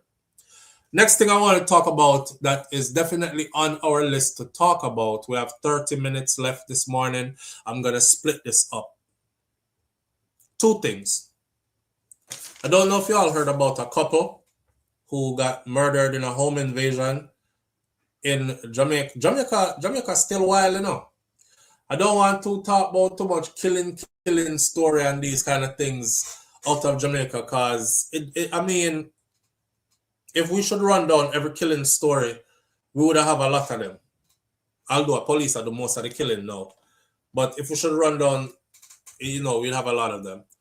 So a couple was killed in South Manchester in a home invasion. Let's take this call real quick before we go into this. Live on the air with SouFLo. Good morning. It's SouFLo. How are you? I thought I'd just try to call in before you get to your last topic. Yes, perfect time. Did you turn the other phone on yet? Because I'm trying to call you through WhatsApp and it's not going through. This is the phone. We're on it. I'm calling you straight. I don't know. So it's not bringing through? No, it's just it keeps saying calling, but it's not ringing on WhatsApp. All right. I'm going to have to see what's happening with it after. Okay, so I was trying to find a good time to call in and not kind of break up the vibe of the show, but I just figured I'll just call before you end again today. Mm-hmm. So I'm dealing with a situation, very, very urgent situation, and I'm just trying to seek some help with it or whatnot. Oh, you're that person who I spoke to her. Okay. Yes, okay, so now I see the number. Yes. Yeah, okay, so calling in. It's very urgent, very time sensitive. So I'm kind of like my last resort right now. So I'm just trying to get it. Let me set this up for the audience. Do you mind? Okay. That's not a problem. Okay, so this sister is she was asking for help yesterday, and I was telling her that I can get help from my audience, but my audience is the kind of audience where they deal more like with accountability. So them are going to want some transparency as to why they are going to try to help somebody donate money to help a person. So some people want to ask for help, but they want to remain anonymous, or they don't want their stories out there. And I find that those people don't get help here, because people can say, I don't believe that, or who is this story going to, or, you know, people like to feel connected to the story. Them can vow, they can vet a story and say, okay, this is true. SouFLo vet the story, the person is real, and this is how I go on with the person, etc. And then I told her that's the way you would get help from this audience. So this is her, and I invited her. I said, catch me on live when I go live on Wednesday. Tell the audience your story, and then see if they will help once they hear the story. I know how my audience work, right? You're a kind of quiet person, and you're a kind of person who didn't want your issues out there, but I kind of tell her, say, that's the only way she could get some help. So here's her with her story. Yes, this is her. I'm not a member of the channel, but I'm a subscriber. So you're not a name in green person. I'm not a name in green. No, I'm like one of the ones that try to, you know, say hi to everybody before you come in, putting into members only mode. Until I hit the members only mode. I'm a subscriber. Yes. So the situation I'm in right now, I'm facing eviction, essentially, and I'm trying to avoid that. You're facing eviction. Yes. And you're trying to avoid it. I'm trying to avoid it. They're kind of like on the last stage now, where they just have to file with the sheriff to come, and that's making me very anxious because I don't know when that could happen. I have children. I had a situation in Jamaica with my family. I was there in October, the last part of October, because I had some documents and stuff to. We can't really hear you. And I had to go down there. We can't. You can't hear me? No, because you sound very low. Can you hear me now? Is that better? Yes, that's much better. Okay, so I had a situation that I had to deal with in Jamaica. So I had some documents that I had to get from there. Couldn't do it from where I was, so I had to go down there to get it done. Got caught up in the whole hurricane business. All of that happened. I was stuck there, couldn't get home. I had to help my family there because my mom, she kind of lost the roof of her house. The place got flooded with this and all that. Not too much damage, but it was enough stuff that I had to kind of use what I had to help because I was there, my mother. I had owed some rent where I lived, and the plan was to, because I had emailed the landlord, let them know where I was, what was happening, all that stuff. So the plan was to come back home, work, pay off what I owed and all that stuff. Came back around mid-November, December passed, January rolled around, I managed to pay some of the money. Hold on for a second. Can y'all hear her? Can y'all hear her? Because something is up with your phone. You're not clear. Still not clear? No, I don't. Do you have us on speaker or Bluetooth or something? No, I have none of those on. Okay. Nisha says she can hear you. Clear? Crystal G, she can hear you. Okay, they're saying they can hear you. Continue. Okay, so January rolled around this year, and I managed to pay some of what I had owed off. Still had a balance there, but it's almost like a catching up type of thing because life is life in as you're going along. Then in February, I had an accident at a pole, and I've been home since February. Can't go back to work yet, and everything is just like piling up, and it's just getting very stressful to deal with. So it got to the point now where it got to the point now where you're facing eviction. Pretty much. Okay. I've always tried to, deal with my own issues. I'm not the person to kind of lay down and take things, right? If I'm going through something, I'm not calling people to tell them, this has happened, I try to fix it. So I'm always on go mode. Okay. Trying to fix things, making sure I'm taking care of my bills and whatnot. But sometimes it's not. It's like what my mom used to say, you eat from Peter to pay Paul type of thing. Right. You miss a bill here to catch up on this bill there. When I asked the audience, been like that for a while. When I asked the audience if they're hearing you, Denise says yes, sorta, kinda. Carissa says no, not hearing her clearly at all. N. Smith says kinda. Another person, S. Diva, after that says she needs to talk up. Come I have the phone close to my ears to hear her. So should I call back on WhatsApp? Is that better? Is that gonna work? Yeah, because we're not really. If the people ain't hearing you, they honestly don't feel like they need to be a part of your story or a part of your help. I'm trying to have them hear you so they could hear what you got going on. I'm gonna try and call you on WhatsApp then. I don't know if it's gonna go through because I said before I tried calling on WhatsApp and it wasn't going through.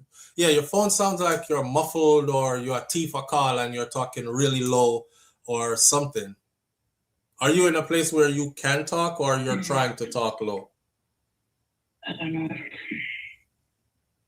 I'm not sure what's happening. Mervin says, caller, condense it. What's the issue and what you want and where are you? I'm in Canada. She's in Canada. And the issue is I'm trying to save my place that I live. I'm trying to not be evicted. Pay some money to this landlord. Yes.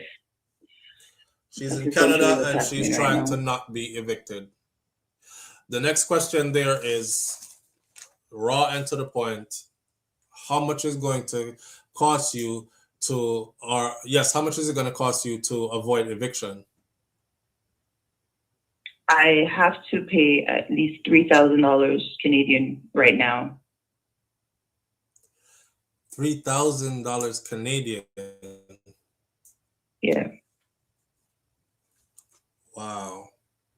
So you're like backed up on rent, or is that how your monthly rent is like $3,000? No, man, but monthly rent is in the thousand. It's a little bit over 1,700. But you've paid up some, but you're still they managed to pay up some. Yeah, and that's what I need to pay now in order to keep it. And I can't see myself getting that right now from anywhere. Okay, a couple of things here. Do you have any means in place to receive help? As in, do you have like a GoFundMe set up or somewhere where people can come and drop off $1, $5, $10 to help your situation? Not necessarily. I just have like my bank account. That's it. How are we gonna get it to you then? It could be a bank transfer. It could be a Western Union transfer, anything like that. That's the only thing I can say from US to Canada. There's nothing instant like a Cash App or nothing. We don't have that between US and Canada. Right, which so it's just like banking or Western Union, MoneyGram, that type of stuff. GoFundMe works in Canada. I've never set up a GoFundMe. I'm not sure the requirements for that. Well, I'm seeing right now. GoFundMe, I'm pretty sure, works in Canada.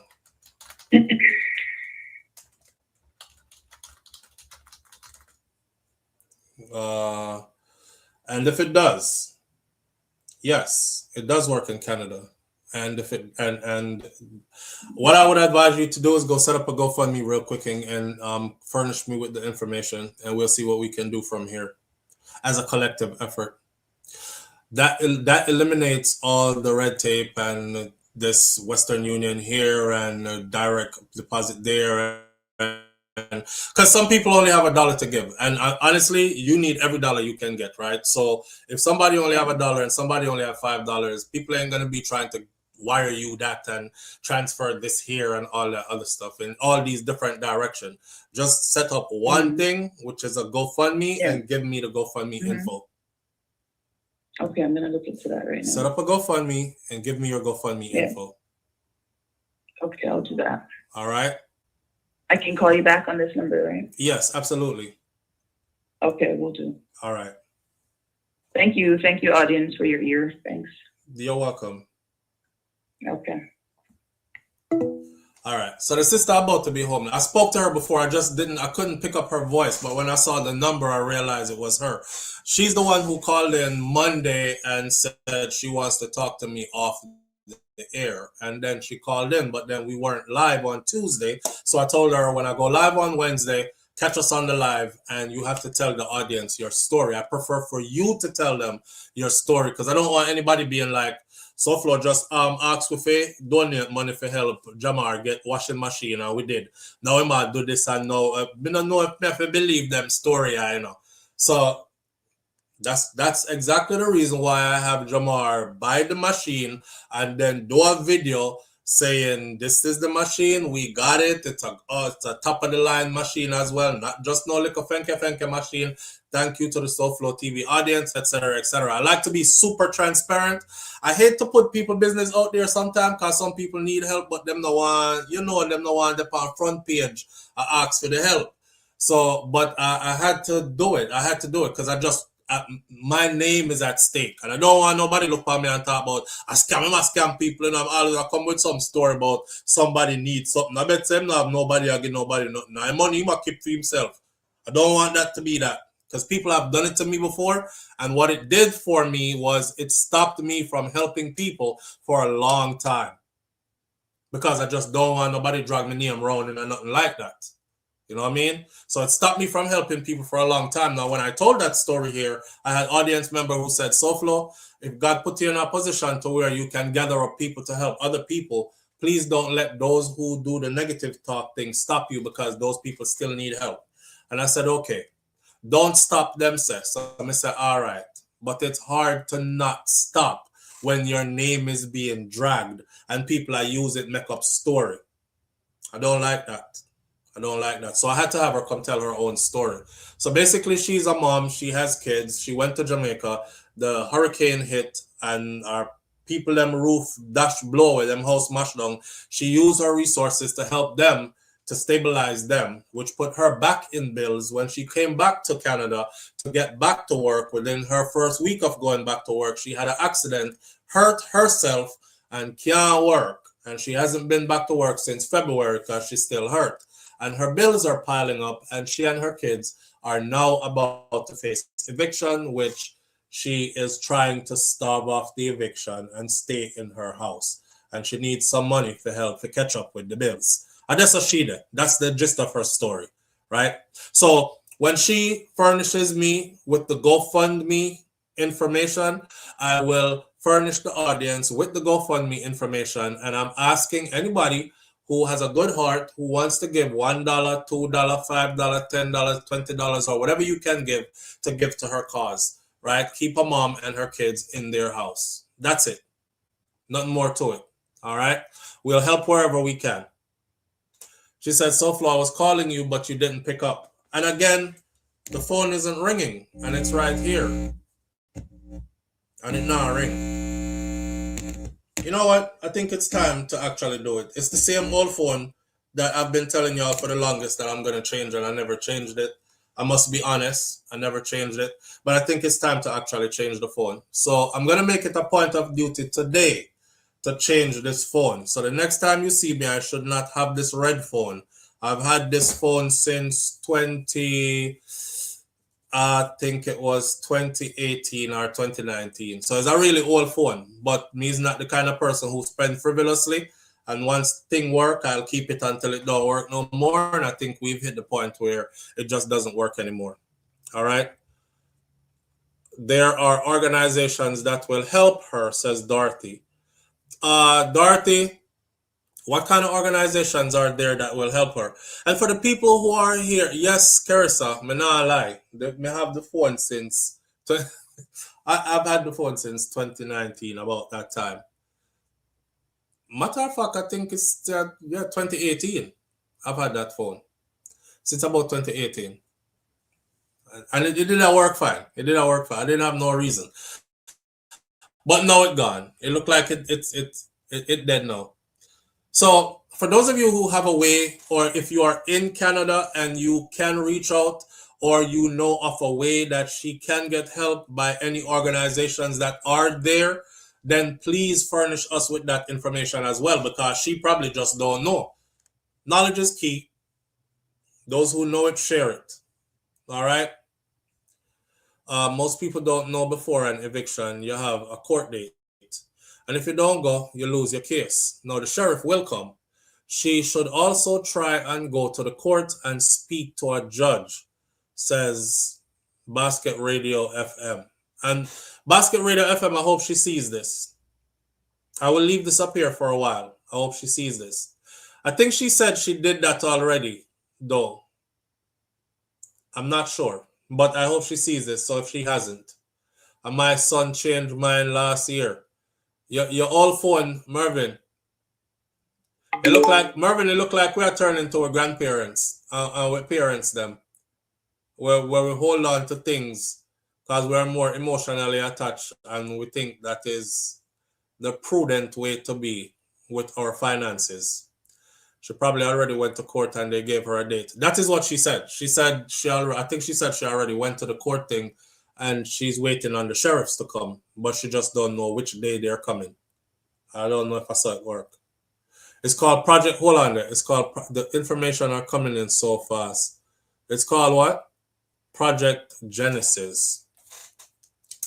Project Genesis.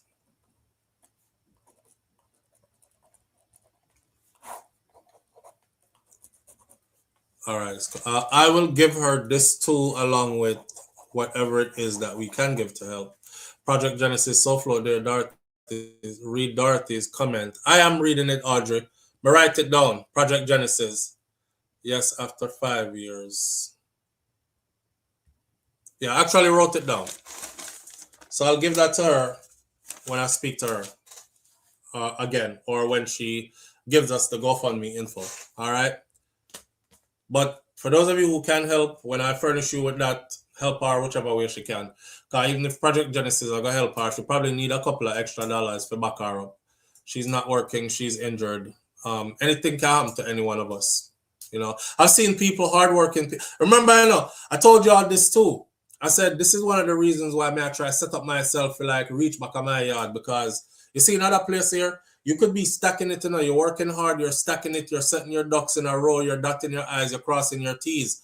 One bout of illness, wipe out all of your savings. One accident, wipe out all of your savings. Unless you're one of those who have a tremendous amount of money saved up and a tremendous amount of insurance that will back you up for years of illness or these kind of things, which many people don't have, you easily fall into that right there, where you're looking at being homeless. Yeah. Dr. Bill, we broke your S-Diva. Me say whole heap of people spend out the whole of them retirement. And they're crying because they're retired now and they don't have anything to live off of, or they had to go back to work because them have nothing to live off of. This is where you see the older people in places like Walmart and so on. Hi, welcome to Walmart. Hi, welcome to Walmart. I've spoken to people like that before. And when I was working at Walmart, I heard them. Yeah, I don't have a choice, man. My medical bills are killing me. That's why I'm here. Oh, my back hurt. They put them up front to greet people. They can't even stand for long periods of time. They're up there hurting. When is somebody coming to relieve me? That's a hell of a life that I don't ever want to live or have to live. If I'm out there at that age, I want to be out there at that age because me sit down at home bored and I'm like, I miss talking to people. One day I'm going to take up a little part-time job at Walmart. I can see people throughout the day and say, hi, how you doing? And hi, kids. And, say hi to some people. I don't want to be out there because I have to go do it. I'm 70 odd, going 80 odd. I have to go do it because my medical bills are killing me. And I could barely put food in my house at that age. No, but it happens a lot. It happens a lot more than we think of.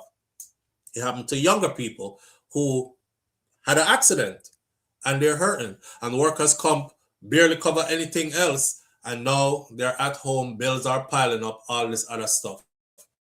I'll contribute my little mickle when she give me the info. I will too. And I'll furnish the information. And yes, Dr. Bills will kill you. Then we broke you too. Did she say where in Canada she is? Forgot what she said off air, but she didn't say it on air. When I speak to her again, I'll line up all that information for you. I have Project Genesis written down. I'm going to ask her again, where are you in Canada? See if there are any of you who are close by her from our Canadian family who might be able to reach out and be of some assistance to her on that end, etc. Yeah? All right. We're all human beings, man. We're going through experiences that are not unique to just one person. And one thing we tell people is this. Don't go on like what you see happen to other people can't happen to you, you know. You might feel like it can't happen to you because you might be a little bit better off than others. But remember, say a whole heap of people that reach where they're at, they were also at one point far more advanced than you even think you are now. And you think you're secured. Them did even more secure than you before. It take 1, 2, maybe 3 incidents, and there you are in need of help. So yeah, we're humans. So when we can come together to help somebody, let's do that. All right? That's right there. I was about to talk about the family that are the couple that got executed in their home in Jamaica. And I'm going to leave the other roommate story for later on another video. So in Manchester, Jamaica, there was a home invasion that recently happened. And a couple, man and wife, they were killed during this home invasion by masked gunmen in a district called Farm, South Manchester, on Saturday morning. The deceased has been identified by relatives as a bar operator, Kadeen Isaacs, and Rohan Bernard, otherwise called Rocky. Them kill Kadeen and them kill Rocky.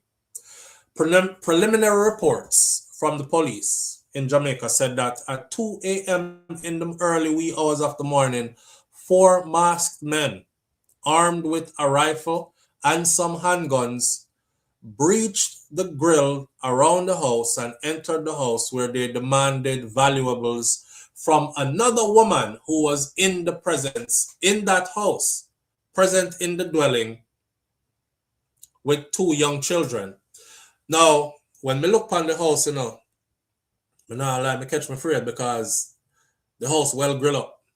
Oh, a nice concrete house and it well grilled up. Kind of look like the house where we have in Jamaica there. Well grilled up and everything. And the man them still find them way in the house. So I wanted to know who is this extra lady who was in there with the children. And which part them coming through the grill. But that information was not given yet. They didn't say if them saw off the grill or they didn't show a picture of the grill bent upon them going through it. Me want to know how them breached the house through them the grill, because the house well grill up. So they got into the house, they saw the woman, they demanded money and other goods from the woman. The guy who owns the house along with his woman, they are business owners, them own a bar, and their bar is rather successful. So before turning to another section of the home, now the gunmen, where they turned to another section of the home where Bernard and Isaacs, the common law couple, I think they are, husband and wife common law, they were in the next section of the house. The police said that the couple barricaded themselves in the other section of the house when they heard what was going on. Man in the house with gun out there have the picnic them at gunpoint and them barricade themselves in. Well, when they barricaded themselves in the house, friend, at this point, the gunman, them, told the woman to take the kids them and leave the house. Yes, Dorothy T. They told them to take the children and leave the house, because them are going to get in at the part of the house where they common law couple they barricade themselves. So take the picnic them and go on, left the house. I would like to say thanks to them for sparing the children. But something not right about this. Something not right about this. Because the woman were left with the picnic them. I wonder if it's anybody where she know. But I'm glad that they spared the children. So she took the kids and she left. And as they were leaving, loud explosions were heard coming from the house. And the couple was found afterwards suffering from multiple gunshot wounds, and they both died at the scene. Hours later, after detectives processed the scene, amid onlookers, including relatives and friends, the bodies were removed to the morgue. Hello. Isaac's cousin, Katie Ann Smith, described the couple as just hardworking people. Them don't have nothing extra going about themselves. They're hardworking people. She was a calm person, she said. She was always working. And Bernard, nothing with nobody. Bernard go, open up in bar, running business every day and come home. That is what he do. A people who just work and them just live them life. And this is how they ended. Check this out. At that me I say Kingston. And if I'm wrong, she's the daughter. So the woman who was with the children, she's the daughter of who? Dorothy T. Come know more come out to this story. She's the daughter of who? Of the couple? More I know how the gunman them reach in there. If the house lock up. Well grill up on everything. They barricaded themselves. Of course, Carissa, what you mean? When them did supposed to run out and get killed with the kids? Them never know what was going to happen. They thought if they barricaded themselves in, then the gunman them would have robbed who them for rob and just left. So she's the mother of the two children. Okay, I figured that. Good to know though. Yeah, some people are saying when they barricade themselves in there for them should have come out. Well, you saw what happened to them. I'm going to say this, and this is not to throw no stone, but this is one of the things them where is very worrying. You know, I remember a very famous singer or genre said she would not retire in Jamaica. She lives in Florida. And she said in her older age, you know, a lot of people beat her for it. And a lot of people was like, well, stay foreign then. We don't want you back down here. And she was like, honestly, if I have a stroke in the middle of the night, can I pick up my phone and call 119 in Jamaica and have an ambulance at my house within minutes? Can I get proper care?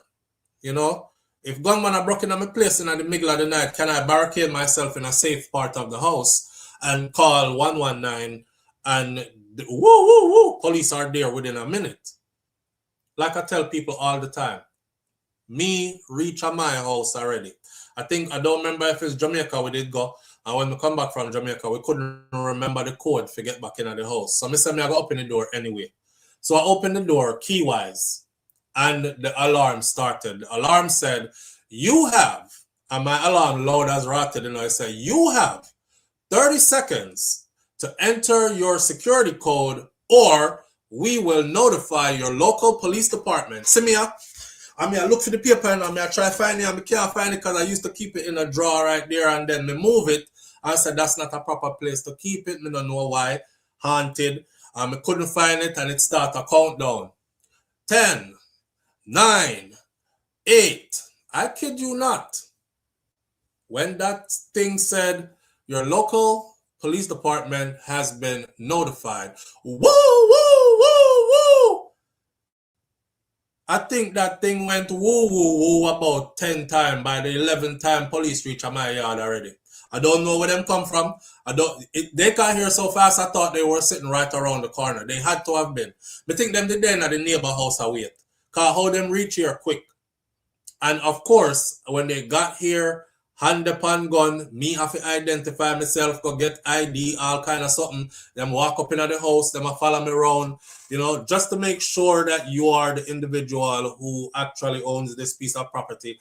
And, you know, I'm telling them that it's an issue with my ID. And basically the police are looking at me like, Yeah, okay. Show some ID.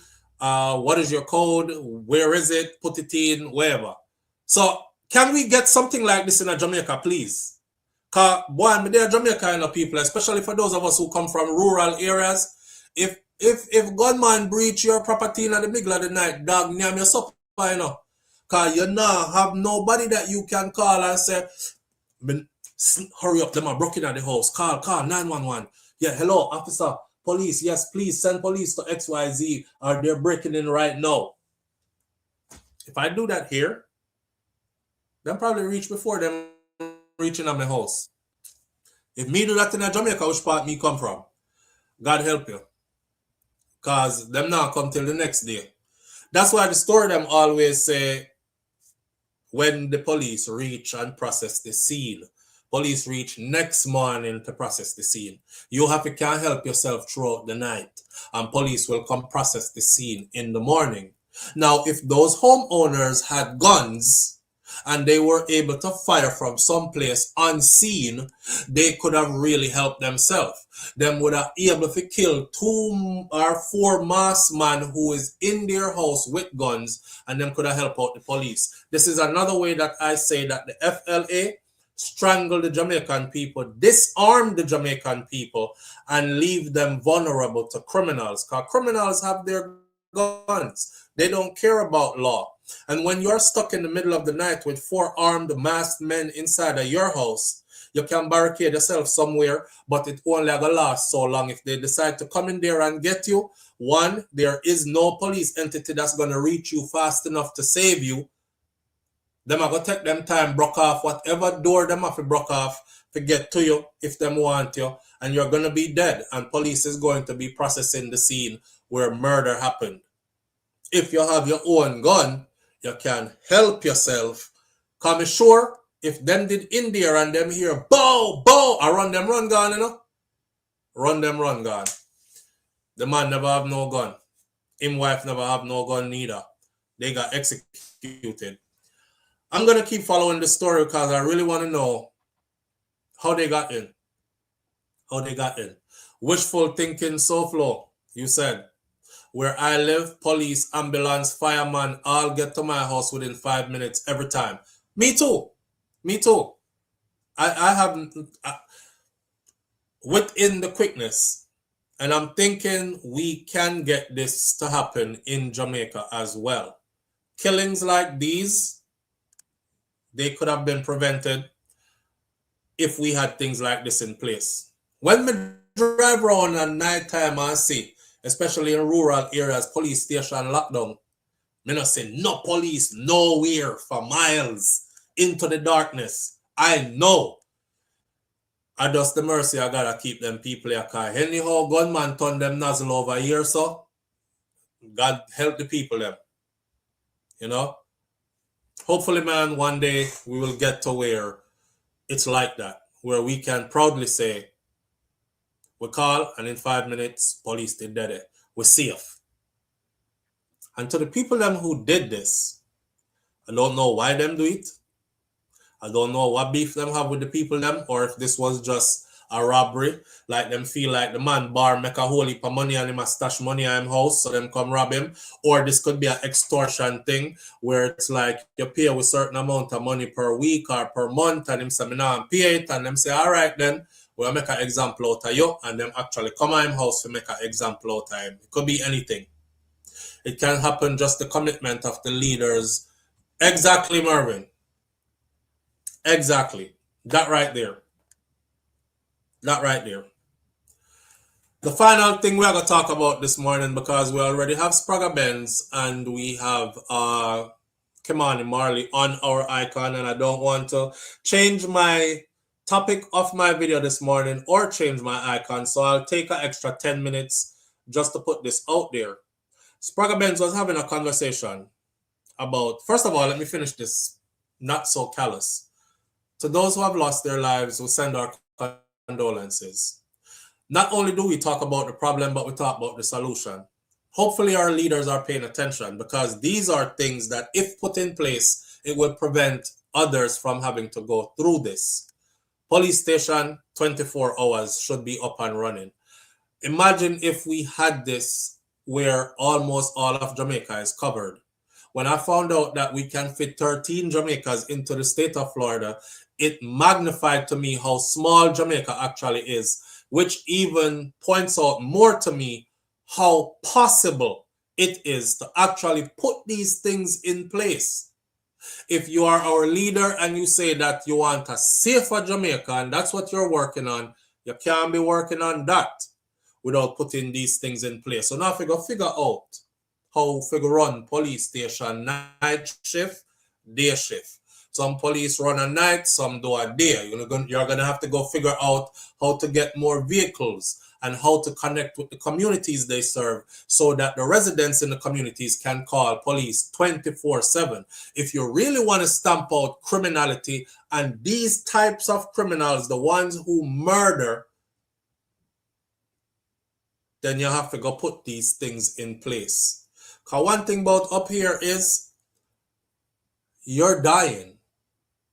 If you are caught in the middle of the night after a 911 call, running from anybody's property with a gun, more than likely you're dying. You're going to hear, drop the gun. Then you're going to hear, he has a gun. Then you're going to hear, bow, bow, bow, bow, bow, bow, bow. In Jamaica, you're going to hear silence, especially if it's in a rural community. A gunman gun alone, you're going to hear clap. And that means innocent people dead. So our condolences goes out to the family of the people who lost their lives. Again, I'm glad that they did not take the life of the children and they allowed the woman to actually leave with the children. That must be a hella traumatic experience. And to know that others were killed, but you were spared. Fix up. On to Spragga Benz thing now. Spragga Benz, may I cut this one short.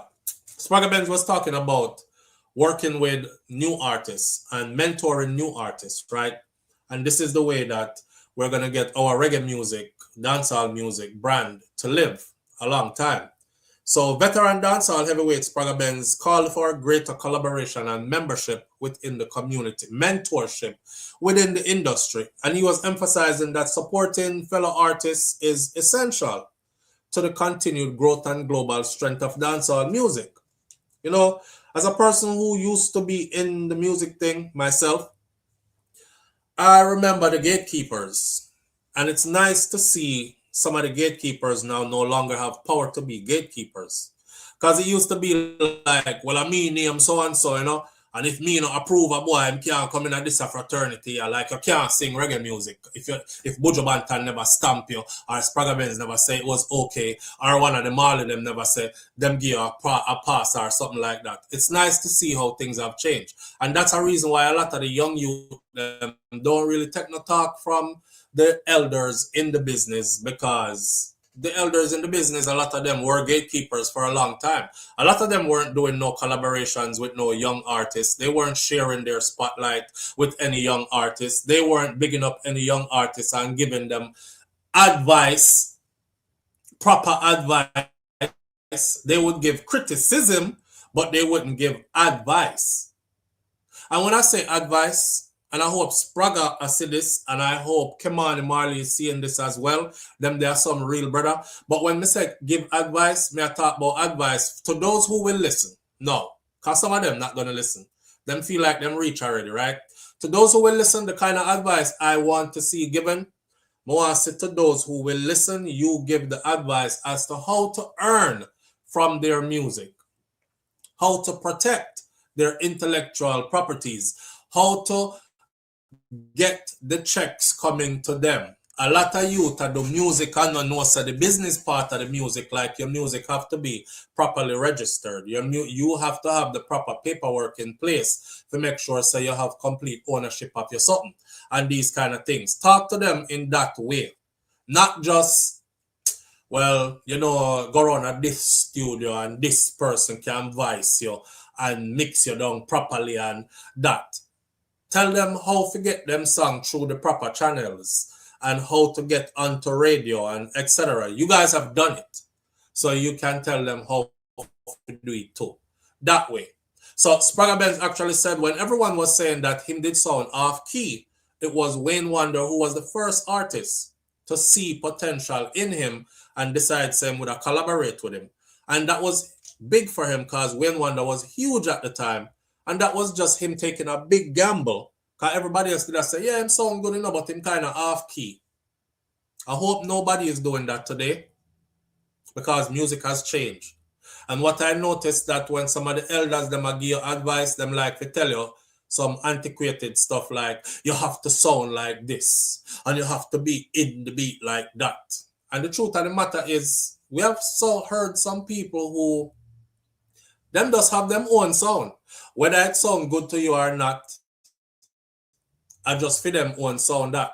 And they actually have an audience. You might hear it, because you are listening with ears that come from a different generation. And you are saying, boy, one time in the 90s, them and the early 2000s, music did sound so good. I hope them youth sound so. Him now gonna make it.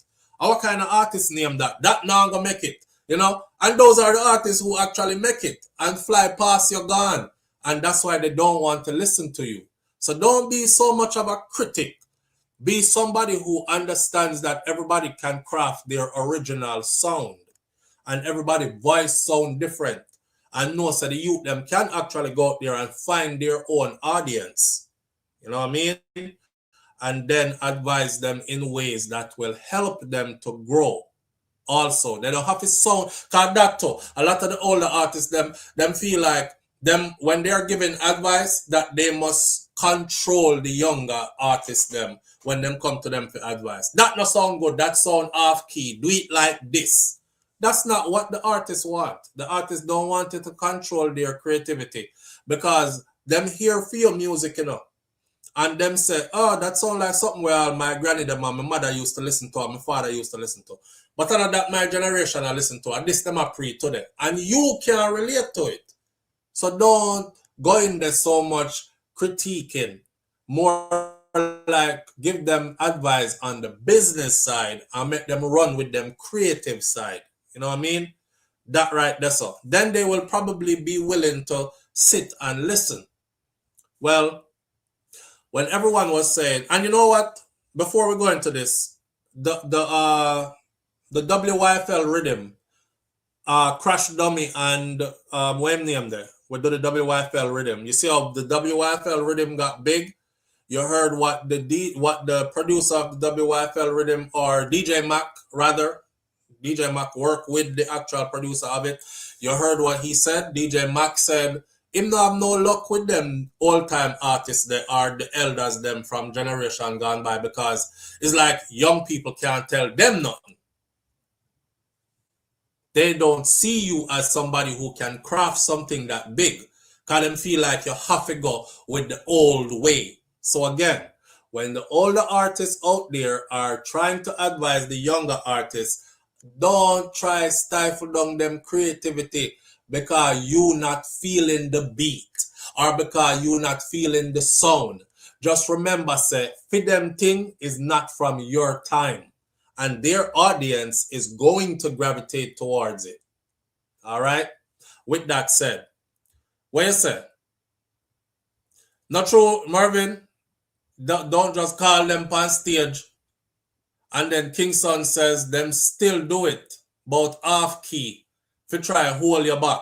Yeah, like you're supposed to sing like Whitney Houston or something that talk about that off key. I'm see man Lego them thing. Look past Skillibeng and all them people there. Brick pan brick.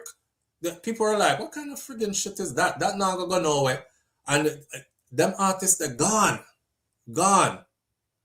Touring heavy, more than them, playing in front of huge audiences. Not just him, a bunch of other ones. Spragga and Wayne went to Camperdown. Very likely why. You see what I say? So it's somebody when probably know from when and some kind of yeah. All right. So when everyone is saying I sounded off key, he said Wayne Wonder was the first artist to work with him, and Wayne was big at the time. So that was like taking a risk for himself. Well, a career spanning more than 3 decades, Spragga Benz is widely regarded as a pioneer in dancehall music And from the early 90s to the present, he has remained a defining force in the genre, bridging generations through a catalog of hits and a signature lyrical style rooted in authenticity, social commentary, and street-level storytelling. His influence extends beyond music into fashion and film and global perception of Jamaica's culture, helping to solidify dancehall as a dominant force on the international stage. He's done his thing. Spragga Benz maintains that genuine support without expectation of immediate gain, that is a principle that today's artists should embrace. That's a principle that a lot of older artists should embrace too. Everything was genuine from the start for our careers. I don't know. I think everything was genuine from the start for them back then, for those who knew each other, because there were a lot of people who got shut out because them never know nobody. And they were talented, but them just never know nobody. What I realize is a lot of the people who were gatekeepers from yesterday, none of them are going to be honest today and come tell you, say, yeah man, me did a big gatekeeper back in idea. A whole heap of talented youth me turn way. Me used to tell them, say them half key. Me used to don't carry them go around so and so King Jammies or wherever go voice, because this was big artist voice. Me just never give them the blind. Me never give them no strength or nothing like that. You know, me never give them no advice. Me never expose them to nothing and show them the rope or nothing. But me change my mind now and me realize now, say, no gatekeeper from yesterday come tell you today so they were gatekeepers yesterday. But we're working with the positive and the change of the narrative. And the change of the narrative is people like Spragga Benz are saying that that is needed today.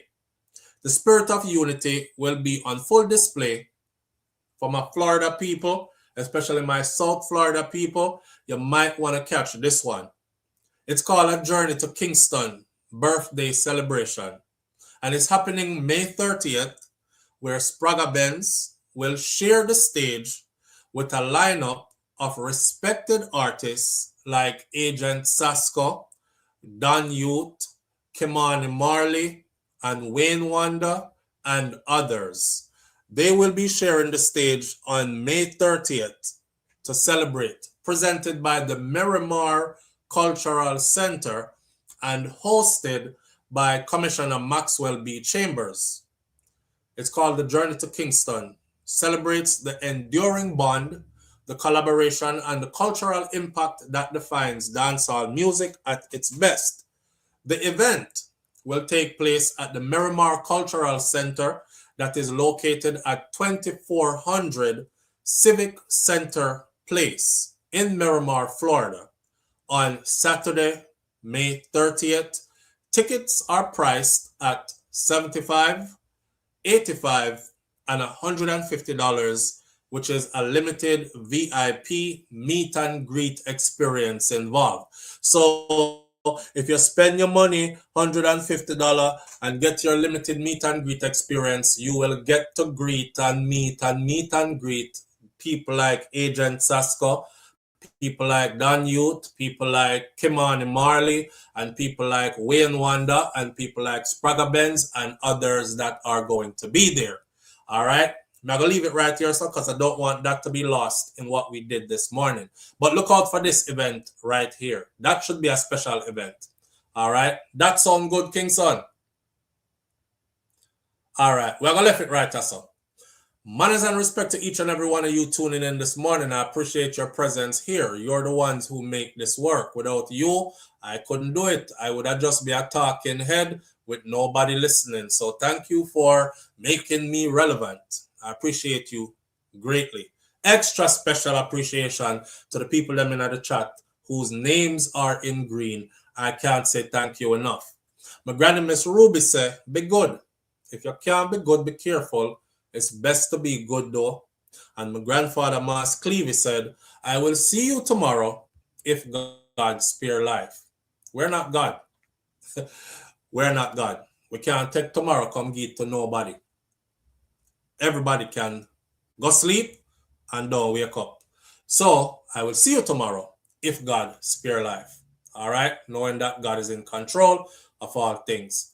I'm out. Have a good one.